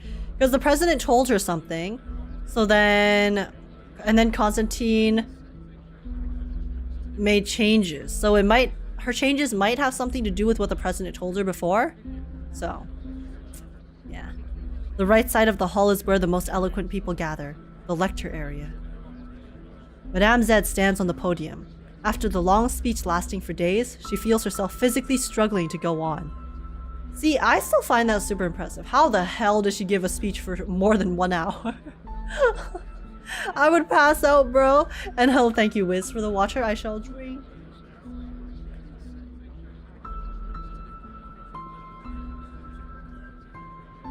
Thank you. Bro, you stream for like 4 hours? Okay, but that's different. I'm just like sitting here and chilling. And I'm not giving a speech the entire time, right? She is giving a speech to convince people about what is happening. Like when I sit here and stream, I am, you know, I'm reacting to stuff. It's not like, firstly, I'm not trying to convince you guys of anything and give like a proper written speech or anything like that. And I'm also not talking constantly usually. When I do talk constantly, my voice starts to give out after a few hours, so, you know. And yeah, I don't know. You're yapping? Hey. I do yap, but I don't yap constantly. You got my point? She's not yapping. No, I'm always yapping.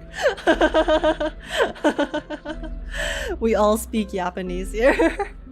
Madame Z essentially already broke the record for longest filibuster in history, which was only 1 day. Yeah, oh yeah, so her filibuster was even more than 1 day. Damn. But her mind is getting clearer and clearer, more and more excited. Every cell in her body is ready to wake up at the very moment the voting starts. She looks at the rostrum. Constantine is sitting next to the chairwoman calmly. That is a strange calmness. Whenever Constantine is being calm, cool, and collected, and not frustrated, it's an issue for me. Because Constantine, I don't agree with her morals and her objectives. 70% talking, 20% monster noise, 10% laughing. I guess. I say as I laugh. So strange that she is almost certain that she is watching Constantine place a piece on the bottom right corner of the board. Am I so tired that my eyes are failing me? Nope, you're looking. No, it's not the time to relax. Just 2 more hours. Hang in there. It will end soon. Oh my god, she still has 2 more hours to go? Shit. She's really going off, isn't she? Hop off, Madame Z. Okay. And Rixalis, thank you so much for the follow. Welcome. Welcome to the stream. Welcome to the farm. I hope you enjoy your time here. How is it going? What's up? What's up?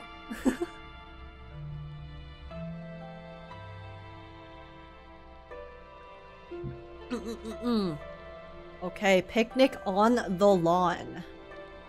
Oh, so we're back to outside of the politics. We get to have some nice calming picnic with our friends, right? Right? Regulus! Roast leg of lamb. Wellington steak. I adore Regulus's voice. Turkish kebab.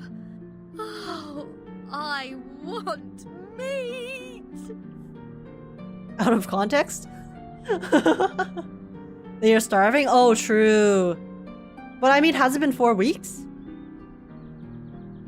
Has it been 4 weeks since the stuff happened? Are you hungry? Worry not. The leaves of the potatoes we planted have turned yellow. Miss Druvis said this is the harvest time. Let's dig them out and make shepherd's pie. Potato? Potato? Vegetable? No, I don't want them anymore.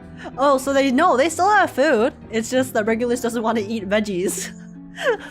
I've been eating healthy salads for a month.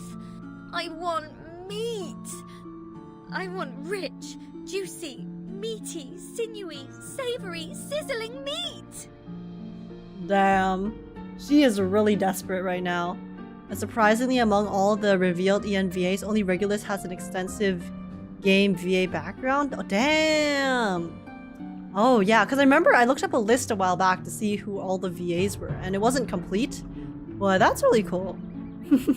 What Zero Dr. Pepper does to someone. Yeah. We'll hear more of her voice in 7 hours. Regulus suddenly springs to her feet. Does she smell meat? Wait. Oh my gosh, she does. So good. That's meat. Is she hallucinating? Where's that smell coming from?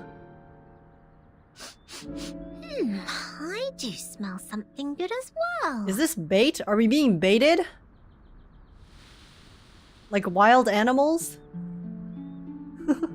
Sotheby stands on tiptoe, seeking the source of the incredible smell. I'll take a look. Regulus rubs her stomach, grabs her bag, and dashes out. Wait, Regulus! The critter's lair is over there! Critters? No worries. Critter is a type of meat. Roast it over fire and a square meal is here. Is that true? I feel like the critters are some weird, like, mutation abomination. So, maybe it's not great to eat them. I don't know though. Is it fine to eat critters in this universe? Oh, whoops. No, I did not see that.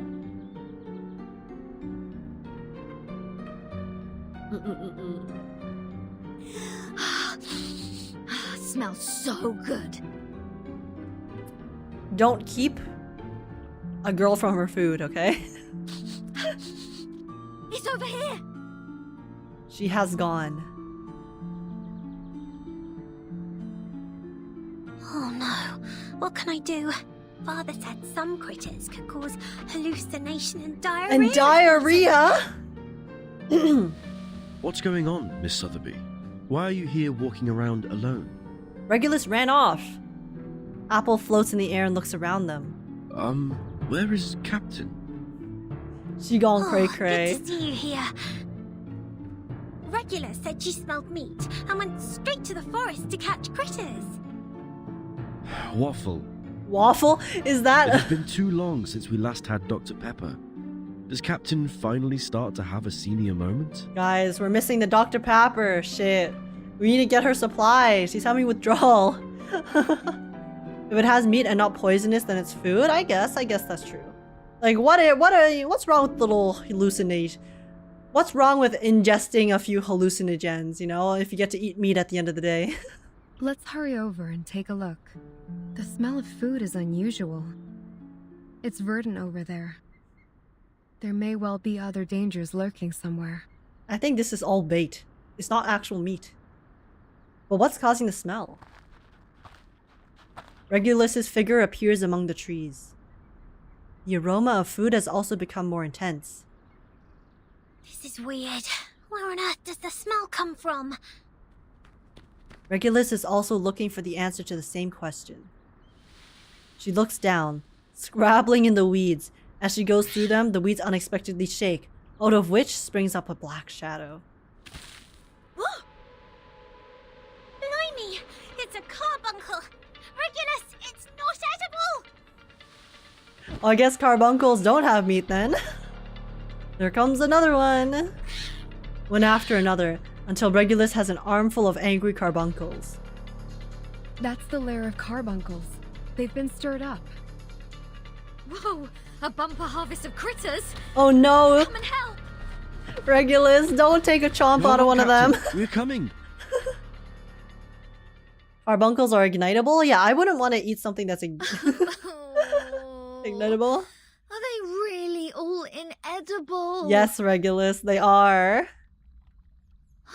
I did smell the sizzling meat. Yeah, but where did the smell come from? We still haven't deciphered. It's somewhere around here. Right around...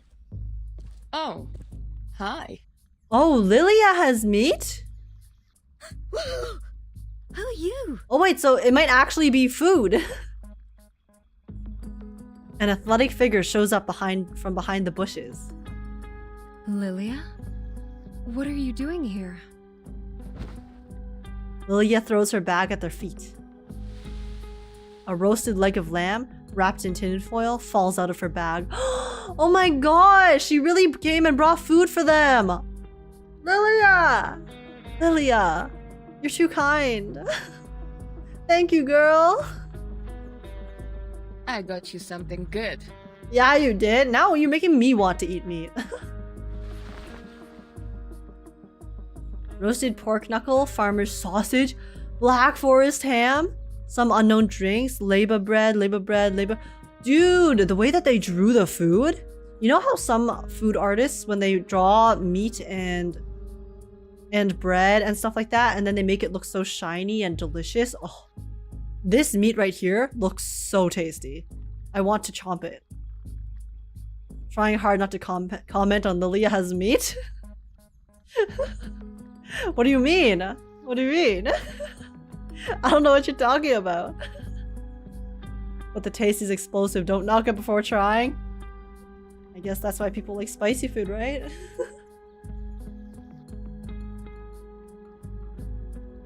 Can't deny it if she smells good. Yeah, what they actually smelled was Lilia, guys. Not this. It was Lilia herself. Studio Ghibli food looks so delicious. It does! But then I would turn into a pig if it was in Spirited Away. Whoa! Regulus pulls out the lamb as quickly as a flash and devours the meat.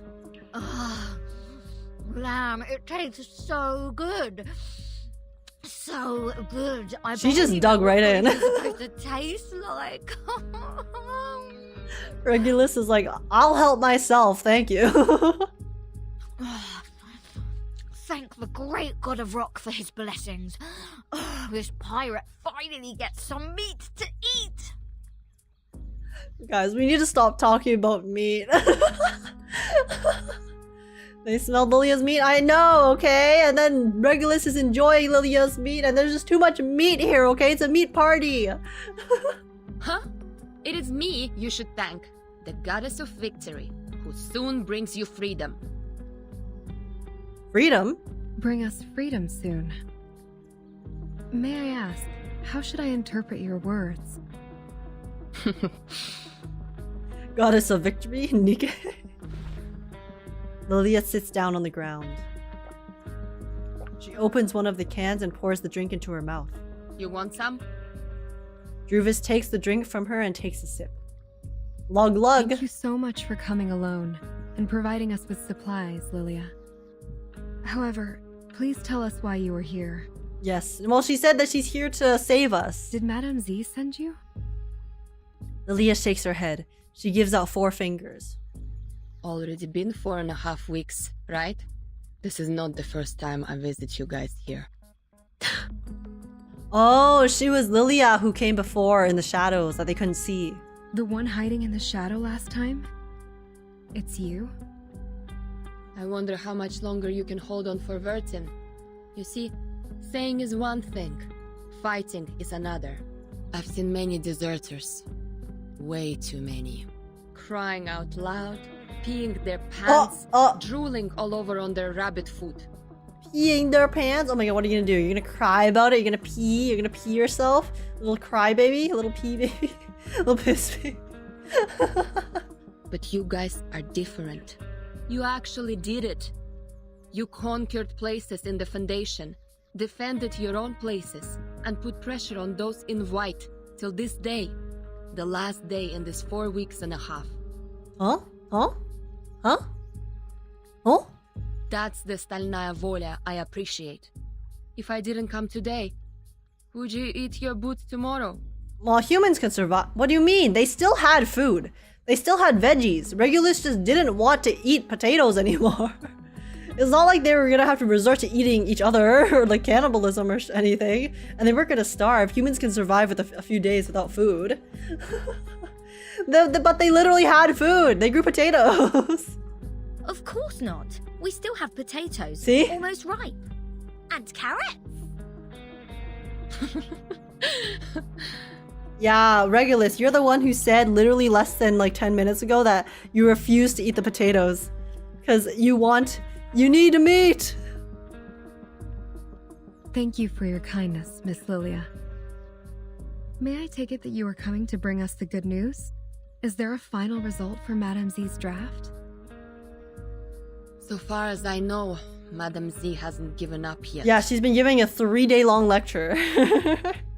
Clearly, she's still very passionate. What have you done, Age? You just made great blurt material? I don't know what you're talking about. I mean, I do sometimes wonder what human meat tastes like. I feel like it just tastes the same. Like, if you find an animal that has a similar lifestyle to humans, like, I mean, there aren't many, I guess, but because the thing about most humans, right, is our meat would be probably pretty soft because most people don't have that much muscle. And usually it's like muscle in meat that makes it tougher, right? If you like eat a bison meat, I've had bison meat before, and it's very, very tough because they're constantly like, they're just super running around all day, super buff. just like you. When she gets serious, she looks like a fierce doe. But I already lost my patience. Tons of processes need to be done before it can be performed. Even if the draft is passed at the final vote. As long as Vertin is still on that bed in the ward, you're just an isolated island. Yeah, so how do we wake up Vertin? Because I know she's... Isn't she just kind of in limbo right now? They just took her and then have put her into that weird, like, nightmare therapy.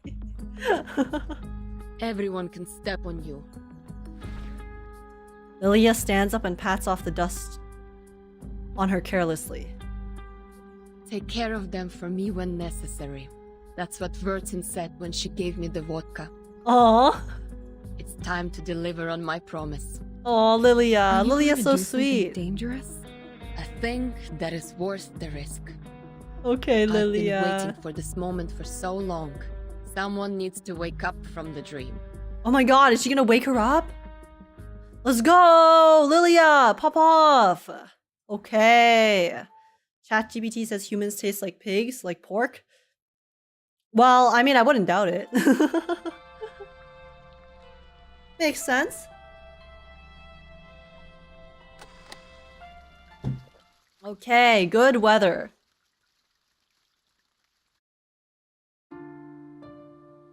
Oh, hello, Mesmer Jr. Final round of the vote. Voters, please hurry up. 1 minute to go. Ooh. Okay, yays, nays. Please be responsible to your votes in every round. Vote as soon as possible. The draft advocates have more votes now, but they still need more than that to meet the supermajoritarian requirement. Why is Vertin in this coma again? What? Didn't they induce it into the coma? 30 seconds to go. Final countdown. Okay. Okay. It's a resounding victory. 10 seconds to go. This will be your last chance to vote. Dude, it's not even close. Hurry up. Hello?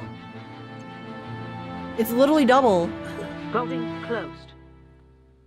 They got wrecked. Storm reformation, manpower and discipline. Passed. Easiest shit I've seen in my life. Oh my god, Lilia! Bucket list, one less. Okay. Huh. The glass is not as hard as I thought. She's so cool. Yoink out the support. Time to wake up, Vertin. To force freelance arcanist to join the Foundation. Supposedly it was for mental recovery. Yeah, okay. What's that sound? What's going on? That's called the sound of broken glass. Take a hint, sirs. Okay. Oh my gosh, he took her! Staff staying outside the ward rush into the room. That was a quick reaction. Time to fight. 1, 2, 3. Well, relax. I'll keep the acceptable damage under 8. Under 8? Like 8 out of 10? What is this? We're kidnapping our girl back. No, we're rescuing her from being kidnapped, actually. The staff are putting on well-designed helmets as they come in. Everyone, get your gear. Formation 1. Capture the intruder. Yeah, good luck with that. 07. Bring it on! Let me have my dear long-lost real fight. Yeah, Lilia's been so bored. This is exactly what she wanted.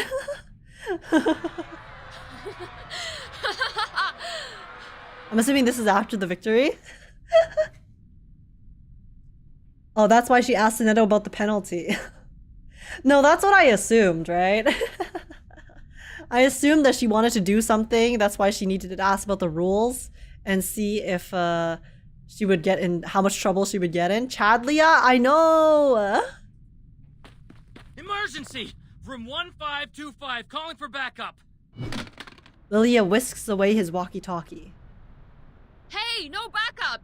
I need to strictly follow the damage control standard. Because remember, Sonetto said it has to be under 8, so she has to keep it under 8. Vern, oh my gosh, guys! Wait, Vern looks so cute. Look, her, she has a little bun. She has a little bun on like the left of her. Oh my god, guys. My camera is like blocking it, but look at her. Look at her. Oh my gosh, she has this little side ponytail bun. She's so cute. She's Eepy. Lilia? Verton, oh how I've missed your voice. It's been so long. Welcome back to the world of the living, girl. Finally awake? Nice. Time for us to leave. Come here and sit on the broom. Yes, behind me. Grab tight. Don't say I didn't warn you if you fall down and die.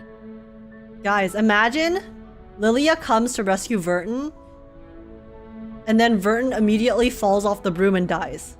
End of Reverse 1999. That's it, game's over. And hello Kuma, welcome in. How's it going? Love morning face Verton has. I know she's so cute, Holmes. Ugh. Neither the mind nor the body is responding to her calling. No reaction can be given to what is happening. She has been asleep for 2 months, so I'm sure her muscles and her body is very tough. Because you know people who are in like a hospital who are unconscious for extended periods of time, your muscles start deteriorating after a little bit. So generally it would be very tough. She only knows to grab the handrail tightly. The metal handrail feels cold and hard. This is the result of everyone's effort. All right, Red 38, let's go! A strong shake. Mesmer Jr., Mesmer Jr., what are you doing? They're running away! Go, get them! They are mad people. Save your whining for Constantine. The broom rises into the air. It doesn't waste a second to pause, flying towards the dazzling, glaring white light, so strange but also so familiar. Warm wind blows in through the window. It's a cloudless, sunny day outside. Perfect weather for Verton to come back to. I love that for her. Aww. Oh, good weather. And the music too. This is such a happy moment, guys. Guys, there's no way things will go wrong in the next 2 chapters, right? Right? Right? You want to know who I miss, Schneider? It's okay, Kuma. Have an orange and cry. Cry into it. My friends. Aww. Yeah, what could possibly go wrong in the next 2 chapters, guys? There's 2 left. There's 2 left. Do we finally get a happy ending in Reverse 1999? How do you feel? Getting used to the light?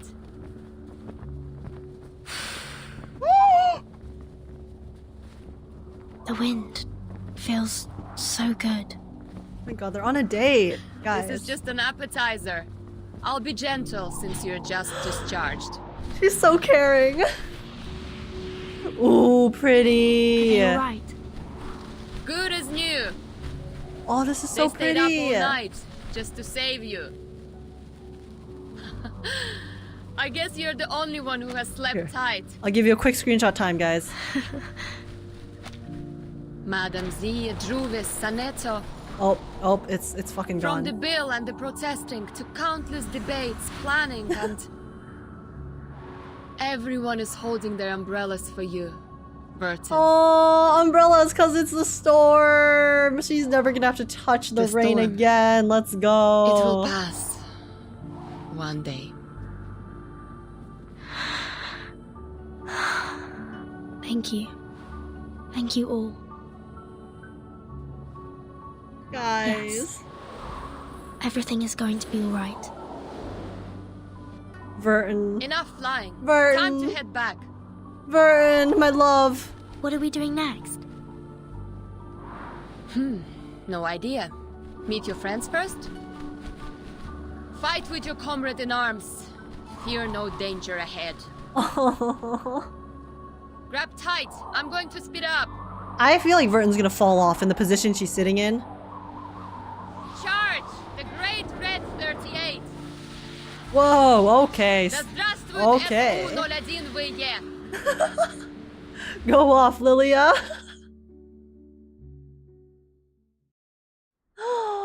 Guys, they're reunited How at are you feeling? last. Better now? Oh, seeing this again as me still smiling cheek to cheek. I know it's been so long since we've had happiness in this damn game. I mean, Thief of Rimmick Cup and Nightmare Green Lake had happy endings. Yeah, I guess Green Lake did, but like, let's be real. This is the main story, okay? Main story is a different beast altogether when it comes to reverse. Main story. You can never guess what will happen here. Now I feel bad for fighting Lilia. It's fine. See? It was just a friendly fight, okay? It's killing me. Did she eat too much meat? Here's water. Captain, sip, please. Don't put too much pressure on your esophagus. This apple told you not to swallow leber in haste. Oh, it's the thing that she was drinking, I guess. Oh no, it was the bread, because they said it was like leba bread and there was a lot of the bread. Literally the happiest main chapter, I know.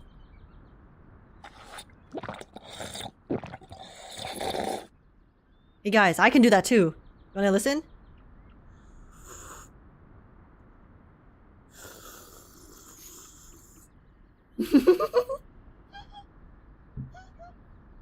Guys, I can do the sound effects as well.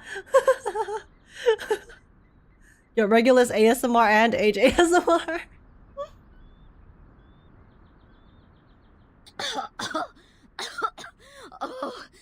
Oh. I'm alive. Oh, I thought I wouldn't be able to see the sun tomorrow, or see Vertin discharged. It's okay, you will. Why are the leba bread here? Because Lilia... Wait, whose voice was that? Is it... Oh, this is the reunited. Mixed feelings turn into tears running out of her eyes. Is it out of shock or ecstasy? So many struggling days and nights. This is the finish line of desperation. Ahead of them, hopes await. Vertin, you silly git. Now you come back. Listen, she was being held against her will. Vertin?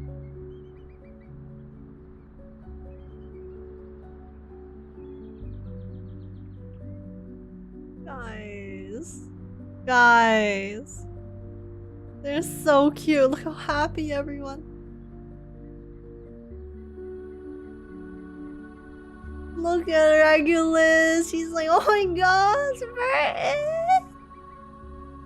Guys, I'm not gonna cry out of sadness this time. We're gonna cry out of happiness. Because this is so wholesome. This is actually wholesome and uplifting. I named my stream because I thought it was gonna be a meme. I thought it was gonna be like Star Rail and wholesome and uplifting, but it's actually wholesome and uplifting. All right, guys, screenshot time. Come get your pictures.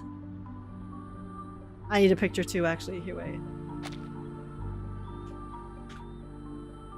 Screenshot time. Screenshot time. Oh my gosh, they're so cute. Aww. I'm so happy for them, honestly. Honestly. It's been a long battle, but they finally made it. They finally made it here. They've been reunited. Friendship will never die. Vertin without the hat doesn't look like Vertin. Yeah, I mean, this also isn't her regular hairstyle, right? Usually she has it on both sides. Vertin is so handsome. Vertin! Vertin! She is. Vertin is one of the coolest MCs I've ever seen. Oh, Regulus. Are you feeling okay? There was a lot of equipment connected to you. Do you feel any discomfort? Do you need any nutritional supplements, Miss Vertin? We have a lot of healthy fresh salads here. Oh my gosh, everyone's doting on her. Where did you come back from? What are all these white pigeons doing after you? You seem to have gained weight. No, lost weight. Oh, no. I'm fine. Fit as a fiddle. Oh, I love her. Now kiss Regulus. Where's Snyder and Mr. Carson? Shut up, Wiz! Shut it! Let us have a happy moment in reverse 1999 in peace. Suitcase gang is all here, yeah! Just a bit of a headache, nothing else. Listen, you were hooked up to that machine for 2 months, so I don't blame you. It's good to see you again. Thank you for being here. Being around me. So now the real question is, who took Verton's hat? Can the Foundation return that, please? Regulus wipes her face on the coat in front of her. Of course! Of course we're waiting for you. You're the only friend we have in this world. Aww. All the waiting has been worthwhile. In the meantime, footsteps come from a distance. Uh-oh, is it? It better not be the Foundation. I'm about to square up if it is. Footsteps of well-trained, strong soldiers. Guys, I am literally about to lose it. I'm going to lose it. Let them have a moment of peace, you bastards. Welcome back, Verton. Fuck you, Constantine! A figure in a white robe emerges in the woods. We have good news to share. I don't give a shit! Leave! You're not welcome here! Next to her stands Sonetto, Madame Zed, and some unfamiliar faces. The moment their eyes meet in the air, Sonetto opens her mouth, but she eventually doesn't speak a word. Yeah, there's an audience right now. Oh, Sonetto's back in her combat gear. Oh, she's so happy too. Suitcase gang! Suitcase gang! Aww. This is good. This is great. May I ask what good news? The passage of the bill, storm reformation, manpower and discipline. Yeah, and then Verton's like, what the hell are you talking about, Blood? I have been asleep for 2 months. What are you going on about?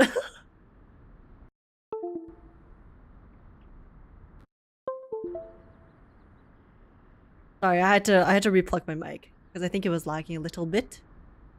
Once it's approved by the PAC Security Council, it will become law.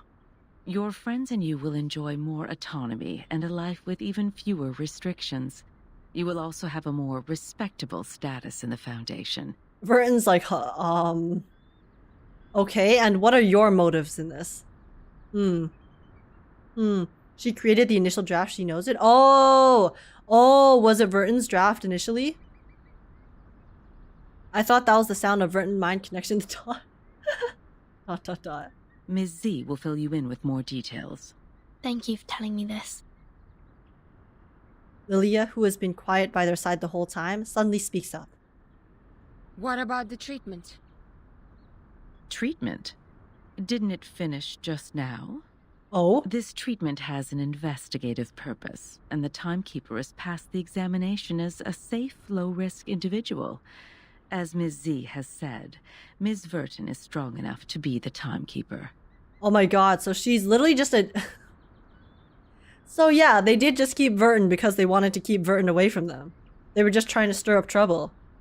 They were just trying to intimidate them and make them suffer for fun. So they took Verton and basically held her hostage for a while. That's literally it. That's all they did. However, you will receive punishments for the damage to public property. I suggest you heed it as a warning. Lilia's like, yeah, I know. Constantine waves to the crowd. The rest of them are about to leave. We should say our goodbye. Please rest well. Excuses, excuses. She suddenly notices the white dove on the tree and stops.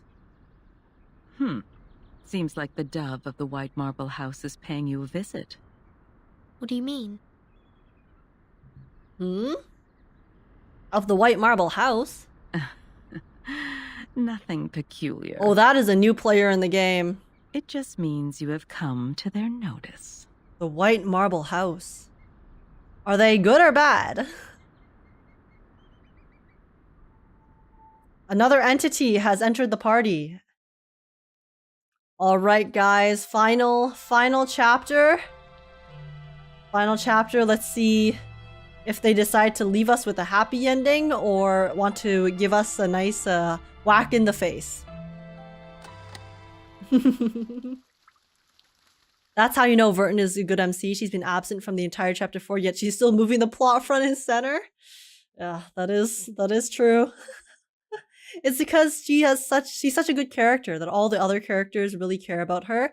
And so subsequently, you know, everything that's happening in the story does come back to Vertin in the end. Because obviously Vertin, she did the draft, and then all of the actions of her friends were also as a result of Vertin being kidnapped. And yeah, I love Vertin. She's so cool. I know Vertin still knows a lot of stuff that we don't as the player, so I'm very intrigued to see where the rest of the story will go in the future. I hope it's a painful event. Hey, why Aya? Huh? I want to go to sleep waiting for the next chapter. What the? I hope it's not. This is the end. Everything has been settled. Time flows like water flows over a perfectly flat plain. Yes. That's right. I got it. Oh, they did a as EN. I'll reply you tomorrow. Madame Z returns to her office as usual. But this time, the secretary who always fully engages in the daily agenda looks up to her. Please wait, Madame Z. She passes her a box. Constantine asked me to give this to you. Uh-oh. A gift from Constantine is always worrying. Did she say why? No, she didn't explain it. Sharon quickly goes through her head. Wait, I think she mentioned it's September 11 in the Chinese calendar today. Oh? ... I see. Please send my thanks to her. What's on September 11th? I'm stupid. I'm uncultured. Sharon nods and quietly returns to her seat. Madame Z looks at the box. A faint smell of red sandalwood wafts in the air. A set of brand new Go. Oh! A gift card is attached. I'm glad to witness your progress. Oh? Wait, so does Constantine support her or not? But Madame Z directly opposed Constantine this past while. ... Madame Z closes the box calmly and puts it in her pocket. She opens the door and walks into her office. She looks around. This is just an ordinary room. Normal, but practical. And then it blows up, Madame Z dies, and then that's the end of the chapter. That would be part of the course for Reverse 1999, honestly. I'll be really surprised if nothing really, like, plot twisty or cliffhanger happens in this chapter, okay? I will be very surprised. She's Madame Zed's mentor, I guess? Yeah, I guess that's true. I wouldn't say the Trailblazer and the player completely the same. There is a character hidden behind all the self-insert facade. No, yeah, I like Trailblazer because I feel like Trailblazer actually has a personality, right? Trailblazer isn't just a self-insert. Stell and Kalis actually have thoughts and emotions and they feel like a character in the story. Whereas for me, in terms of, I guess, like Lumine and Aether from Genshin Impact, because they don't really get to speak, they never really express many opinions or anything like that, they feel a lot more like a self-insert, which is probably why I'm less attached to them. Because I personally like it when characters, even the main character, feel like they are part of the story, you know? They feel like they are actually a character in the story that interact with the other characters and events and aren't just a, you know, a player. I guess. Yeah, Stell brings so much. From a scientist to a politician, she has come a long way. Yeah, I guess Madame Zed, like, she literally has everything. She can do it all. So Paimon stole their word count. I guess so. But yeah, actually, Ace, do you like Vertin being separate from the player, or do you prefer something like the Trailblazer? Oh yeah. Yeah, I guess, yeah, basically what I just said, right? I actually do prefer it when the main character has their own personality. I think self-inserts are fine, but I prefer it more when the MC is not a self-insert, because I feel like them being an actual character offers more to the story than having someone kind of just going around and doing stuff according to a video game. You know? But yeah, and I do feel like a Trailblazer from Star Rail. Whilst Trailblazer is still more of a self-insert than Vertin is, I still feel like Trailblazer has enough of a role and has enough stakes, I guess, in the story to be seen and interpreted as a separate entity from us, the player. Because obviously Trailblazer is very silly too, right? Because Star Rail is kind of described as this kind of space gacha comedy. So it makes sense that sometimes, Trailblazer is not very serious and we get to choose a bunch of different options. But I do think Stella and Kalis are strong enough as individual characters that they don't just feel like the player being in the game. There are regulation documents, academic journals, and calendars and agendas. An old photo was placed next to the mirror. She sees herself in that mirror. The face in the mirror is a lot more mature than young girl in that old photo. Guys. Madame Zed content. Oh my god, she looks so pretty here. Is she tying her hair in braids like when she was younger? Oh my god, wait, that's so cute. Okay guys, photo time. Come get your screenshots.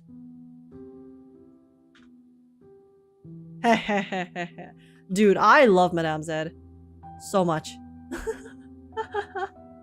They actually wrote her character so well. They did really, really good. They did really well with her. And she's also super pretty. And she's just so strong and everything. Ugh. Trailblazer also has other conversation partner than one flying fairy. Yeah, like Trailblazer interacts with other characters like she is a character. And not just a kind of empty shell for the player to project onto. Seriously, I feel it really makes a difference when you talk to different people that don't repeat information to fill the word quota. Yeah. Because I think one of the issues that I have with Genshin is that sometimes there is a bit too much dialogue. I feel like Star Rail does it perfectly because Star Rail, they have dialogue, obviously. They have a lot of dialogue, but all of the dialogue they give you is important, right? They don't waste words.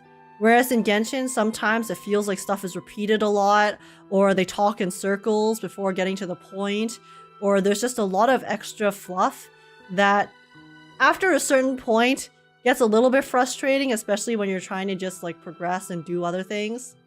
So that's one thing that I do find issue with Genshin. I understand why they don't have a skip button, and I think at the end of the day, I think games should have a skip button, but I get that they don't want to let people skip the dialogue because maybe they think that they want to force people to play the content, right? But then you run into issues like Inazuma. Okay, there are certain parts of Inazuma and the Inazuma storyline where it is just really goddamn boring. And you can't skip it. So any new player who wants to play really good story like Sumeru and Fontaine, they are forced to sit through like 5-6 hours of the previous story and gameplay without being able to skip it, which turns off a lot of people who might be wanting to play the new content rather than the old content. So I think that's one like con of not having to skip feature. Because most gacha games do. They let you skip. People who want to skip the dialogue, people who don't care about the story can play the game and skip the story because they don't want to see it. And people who want to read the story can read the story. I think that's perfectly fine. Alright? Let different people play the way that they want to play. Because not everyone cares about the lore, and that's understandable, so. One thing I wish both of these games has is a story replay feature. I seriously want to re-experience Penacony. Yeah, that would be really cool, but like I understand like with the Star Rail and Genshin that it is a bit harder to have a story replay feature, but because like it's like changes like the state of the world and stuff like that, but still, I still think like my biggest issue, okay? I don't think Star Rail really has this issue, but Genshin for sure does. Holy shit.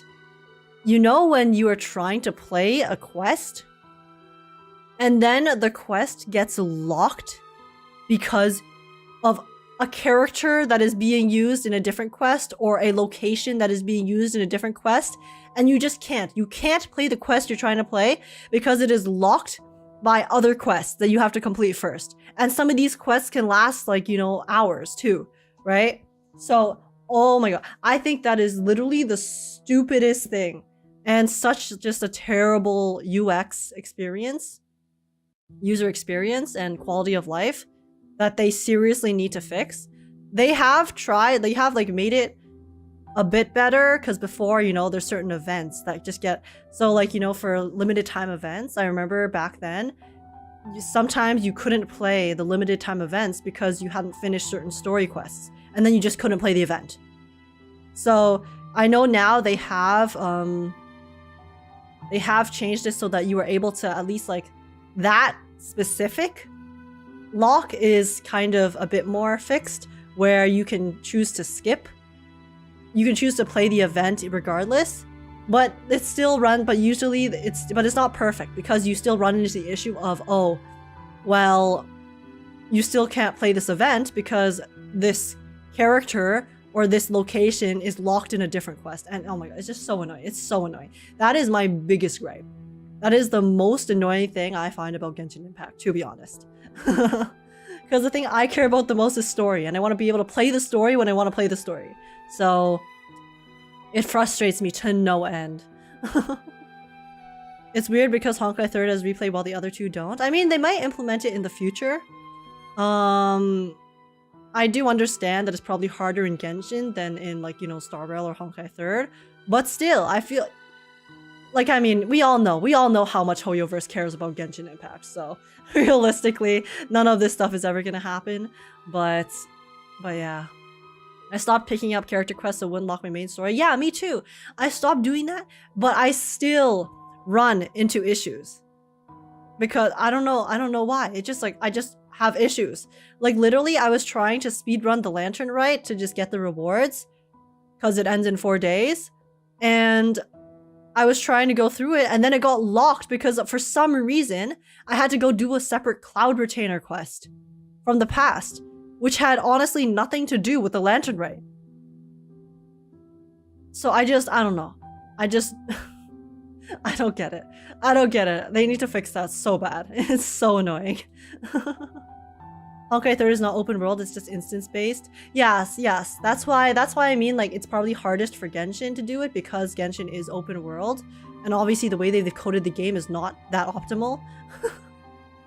But, so like, I think Star Rail definitely, in the future, they might do it. It's more possible, but even like a small thing like that, right? Like Genshin, you know, their events. I'm sorry I'm like ranting about Genshin suddenly, but one more point and we'll finish this. But in Genshin, their limited time events, right? And then once, I don't know, I feel like Genshin relies way too hard on the feeling of FOMO. They rely too hard on making their players feel like they need to be constantly playing the game so they don't miss out on stuff. Because they just refuse to add in a bunch of quality of life things because of that. Like, you know how in Star Rail, when, for the really big events, right? Once the event is finished, you can still play the event in a separate tab. Like the Hua event, all of the battle events and things like that. even if you miss it while it is live, you still have the option to play the event separately. Obviously, the incentive for you to play it while it's live is that you get bonus extra limited time rewards, which is good, right? There's still an incentive for you to play it while it's happening, but then once it's done, for the people who weren't playing, they're still able to enjoy the content after the fact without those limited time rewards, which is totally fine. But Genshin, nope, they just, you play that event while it's here, otherwise you miss out. And oh my god, the thing that is, and the thing that's like just the final nail in the coffin with why Genshin not having the events playable after the fact is so stupid, is the fact that they include main character and main story lore in events. They include lore within the events, lore for the main storyline in limited time events that you cannot play again after the fact. I think that particular point is the worst.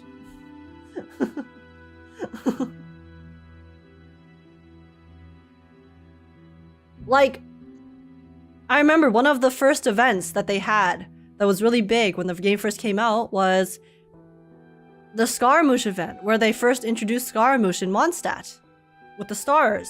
And in that event, they reveal very important lore to the Genshin universe, to Teyvat.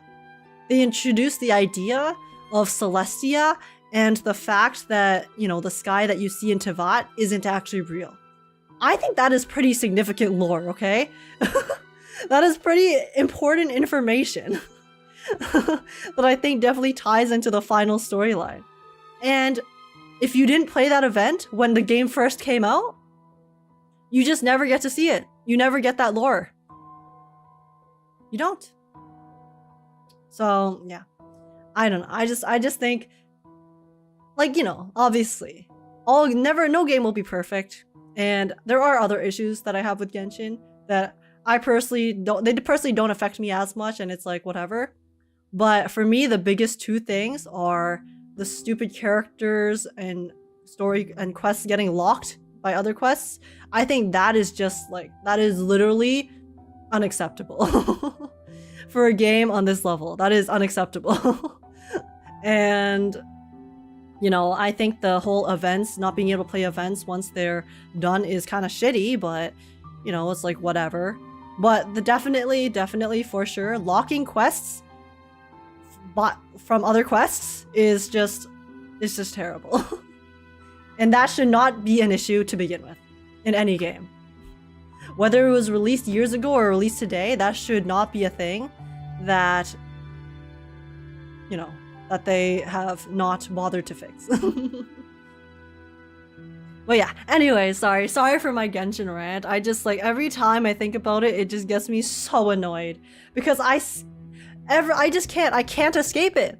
I have stopped accepting quests. I have stopped accepting character quests, any other quests that I see. I've stopped accepting anything that I don't want to play at the moment, and I still constantly run into that issue of being locked out of other quests that I want to play. And it's so irritating.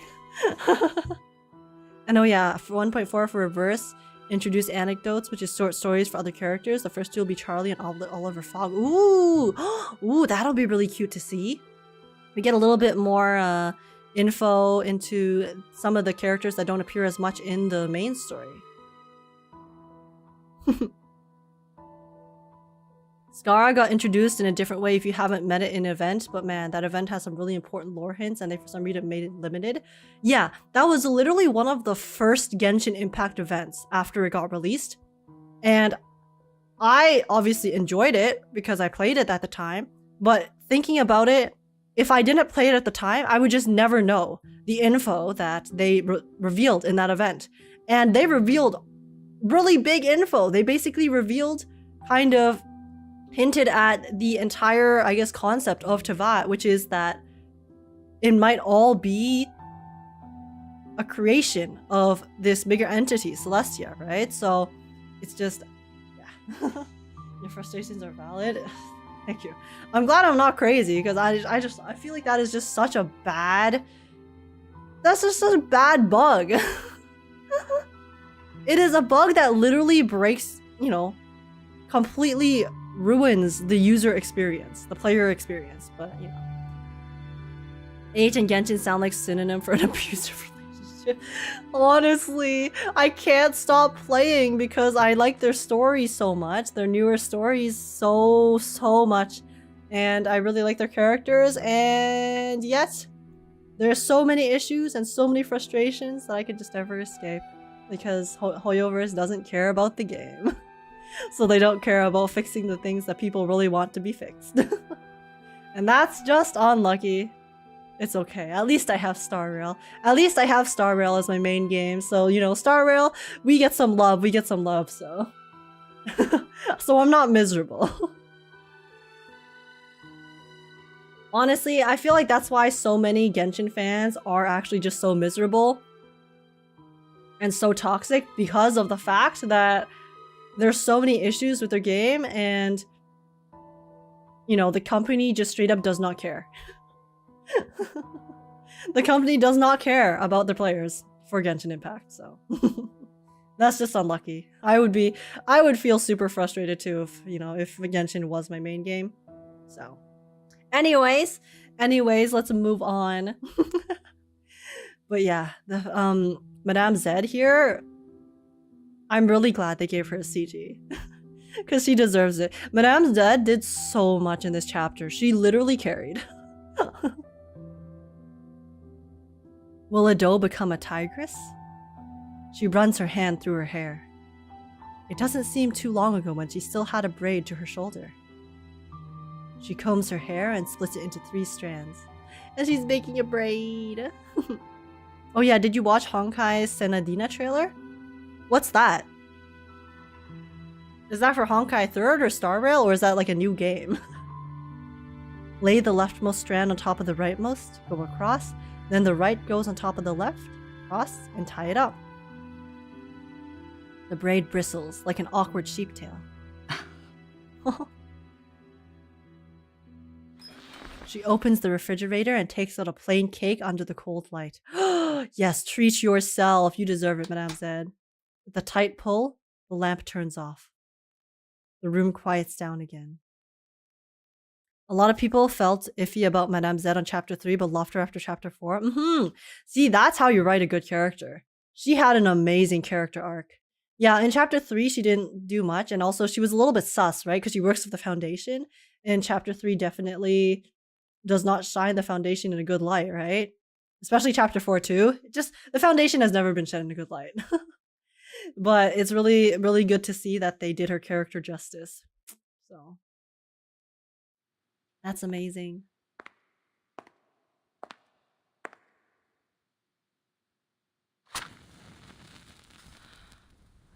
Oh? Oh, is it her birthday?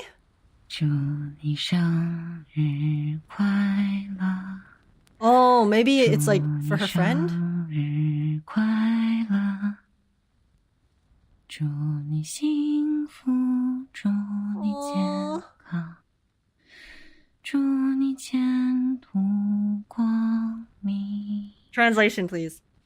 What does this say? What does this say, guys? Any Chinese readers in chat? I can't read Chinese. What did that cake say?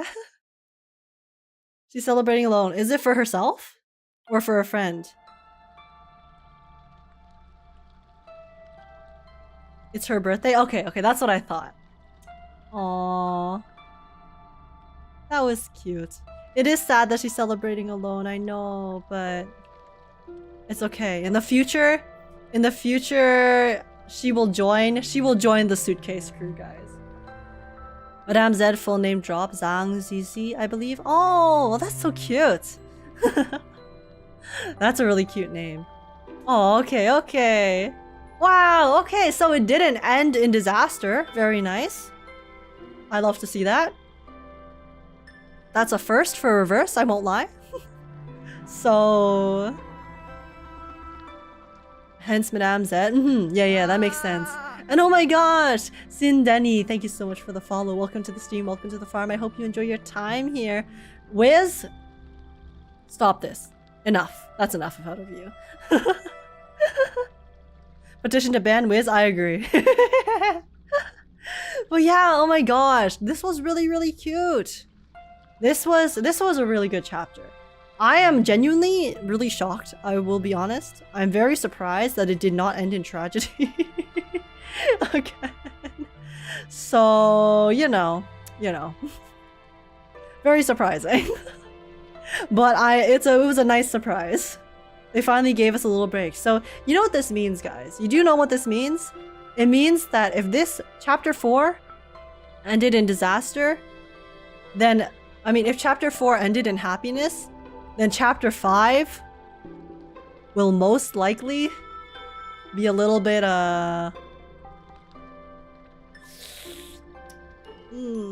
yikes, you know? So yeah. Yeah, there's that. But I guess we'll find out, won't we? Such a good way to wrap up the first 4 chapters. Yeah, they made us go through the ringer. They made us go through literal hell in chapter 2 and 3. Well, 1, 2, and 3. And then they actually let us have a little bit of a happy ending in chapter 4. So that's very kind of them. Because that's good. If anything, that makes it even more sad, extra sad whenever they do actually, you know, make really sad stuff. Because if every single thing is really depressing, then it starts to, I think, make the overall... When you start to expect everything to be depressing, then it becomes a bit less sad because you expect it. But if they do throw in actual wholesome and happy content in the middle, then it's a little bit more... You do kind of just... It's a bit more unexpected when they do finally drop the bomb, so... What can be so bad? It's just Greeks and math. What bad happened to Greek philosophers and mathematicians? I don't actually know. I don't know too much about history, so... I guess we'll see. Don't ban me. I showed you a cool pencil sharpener. Wiz, you do know you are not helping your case at all. Oh my god. And chapter 4 also seems like a good epilogue to chapter 1 and 2. Yeah. We got a bit of like resolution, right? A bit of justice for what happened with, you know, our good friends in Chicago. So we got a little bit of that, and then I'll be interested to see what the future holds. But yeah. Oh my gosh, guys, you know what this means? So we did finally finish chapter 4, and it was really, really enjoyable. And oh my god, though, the amount of CGs they gave us in this chapter. Thank you, Blue Pock. We love you. You guys are so kind. But yeah. So yeah. It's really, really cool. Really kind of them to give us so much beautiful art and really wholesome moments. Especially this one. Especially this CG here. That was amazing. It's such a wholesome thing. Still not over that Chicago could have saved Snyder but didn't? Yeah. But what can you do, right? Press the seal button on the bottom to look at... Oh, you can see all the CGs again. Whoa, wait, that's really cool. Oh, that's so nice.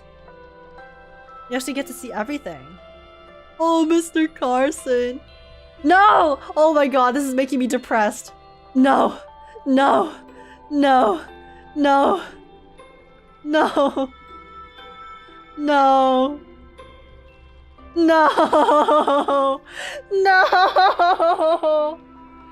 I don't want to see the CGs again. No, that's enough. That's enough of that. I don't want to see the CGs again. No, thank you. NTY. Nope. We're getting out of that. Okay, anyways. Well, guys, I should probably head to bed because I have to get up in approximately 4 hours so I can stream again. But yeah, guys. Okay. Before we head off, though, let's yeah, I will be whatchamacallit here. Yeah, the 1.4 live stream we did finish just in time for the 1.4 live stream, which will be at 6 a.m. So in 6 hours. And I will be streaming this live, so I am super duper excited to, if you guys are awake in 6 hours and want to see the live stream. We're gonna do a watch together, so hopefully you guys can come by if you would like to react to it together, because I think it'll be really fun. We did this for the Honkai Star Rail live stream before, and it was it was a super good time. So hopefully the reverse live stream will also be super cool. So yeah, if you guys would like, I will be streaming this live. I will probably go live at 6:30. No, not 6:30. At 5:30 a.m. EST. So half an hour before it goes live, just to make sure we have some time to chill and stuff before it actually starts. And yeah. Age is getting no breaks tonight. yeah. I'm probably, so I will be ending stream. I'll probably make the thumbnail and set up the stream first, so when I wake up I can just go live. So yeah, I will try to get a bit of rest after this. But yeah. What, you're not doing a 12-hour stream? No. I'm gonna pass out, Ron. And day 52 amnesia when? Day 52? Rejection. Age before you end? What? Or was it the amnesia? Yeah, I want to hang out too, especially since Reverse is closer to me. Yeah. So yeah, I will be live streaming it. We can do a watch together for when it does come out tomorrow, or I guess for some of you today. In 6 hours. But yeah, I'll make an announcement and stuff, obviously, but I will be live. I'll be trying my best to be live at 5:30 EST for everyone who does want to come by. And yeah, I'm super excited because I'm super hyped for 37, so I can't wait.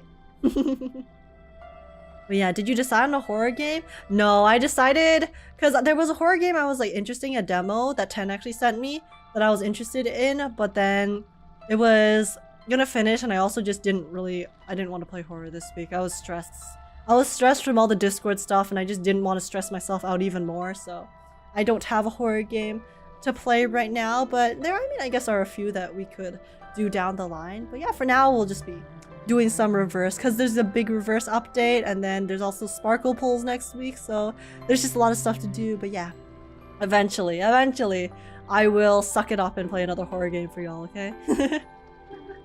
Yeah, in my time zone it starts at 3 a.m. I am not getting rest.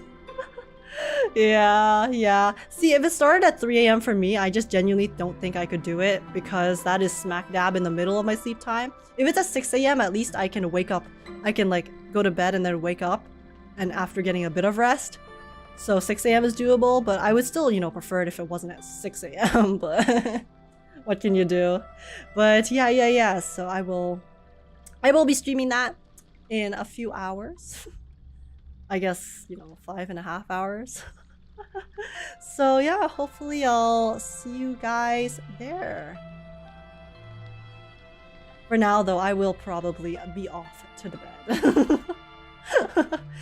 Oh wait, sorry. I wanted to find someone to raid before we head off, so who should we raid today?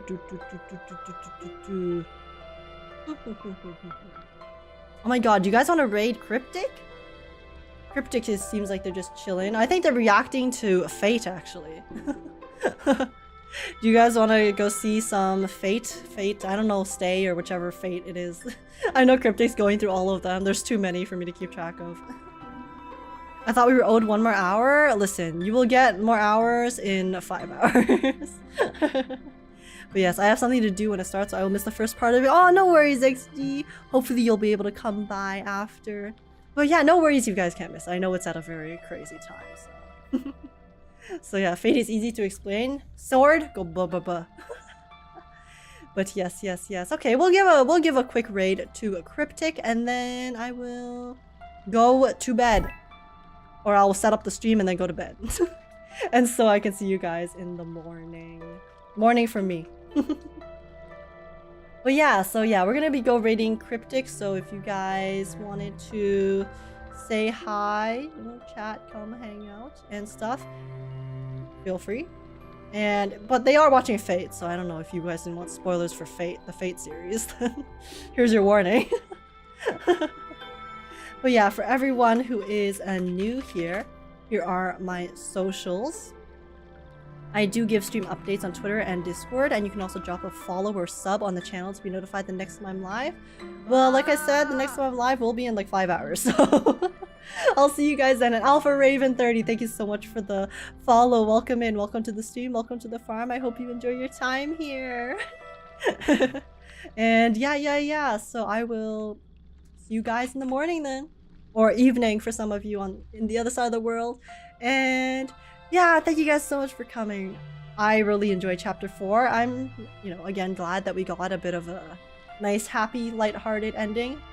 And I'm really looking forward to seeing what they will be giving to us next, so I can't wait. But yeah, thank you guys so much for watching. I wish you had raids. I know. Maybe they'll implement it in the future on the YouTube side. But yeah, thank you guys so much for watching. I hope you have a lovely rest of your day, morning, evening, wherever you are in the world, and I will see you guys in the morning for the live stream. Take care. They have them? Okay, well, I'll have to take a look at that later. I haven't figured it out yet. But yes, take care, everyone. Bye, and I'll see you guys. I haven't started the raid yet. I'm trolling. Holy shit. Well, give me 1 second. But yes, thank you guys so much for coming. Scuffed ending? Shut up! I've never scuffed, okay? I've never been scuffed in my life. But yeah, bye guys! Bye Aya, Fatal, Wiz, Ron, Samyi, Aya, Joshio, Oleander, XG, I said Joshio 10, nope. And yeah, to everyone else who is still here, I'll see you guys in 5 hours. Peace out. Bye-bye. Sending the raid now. Oh god.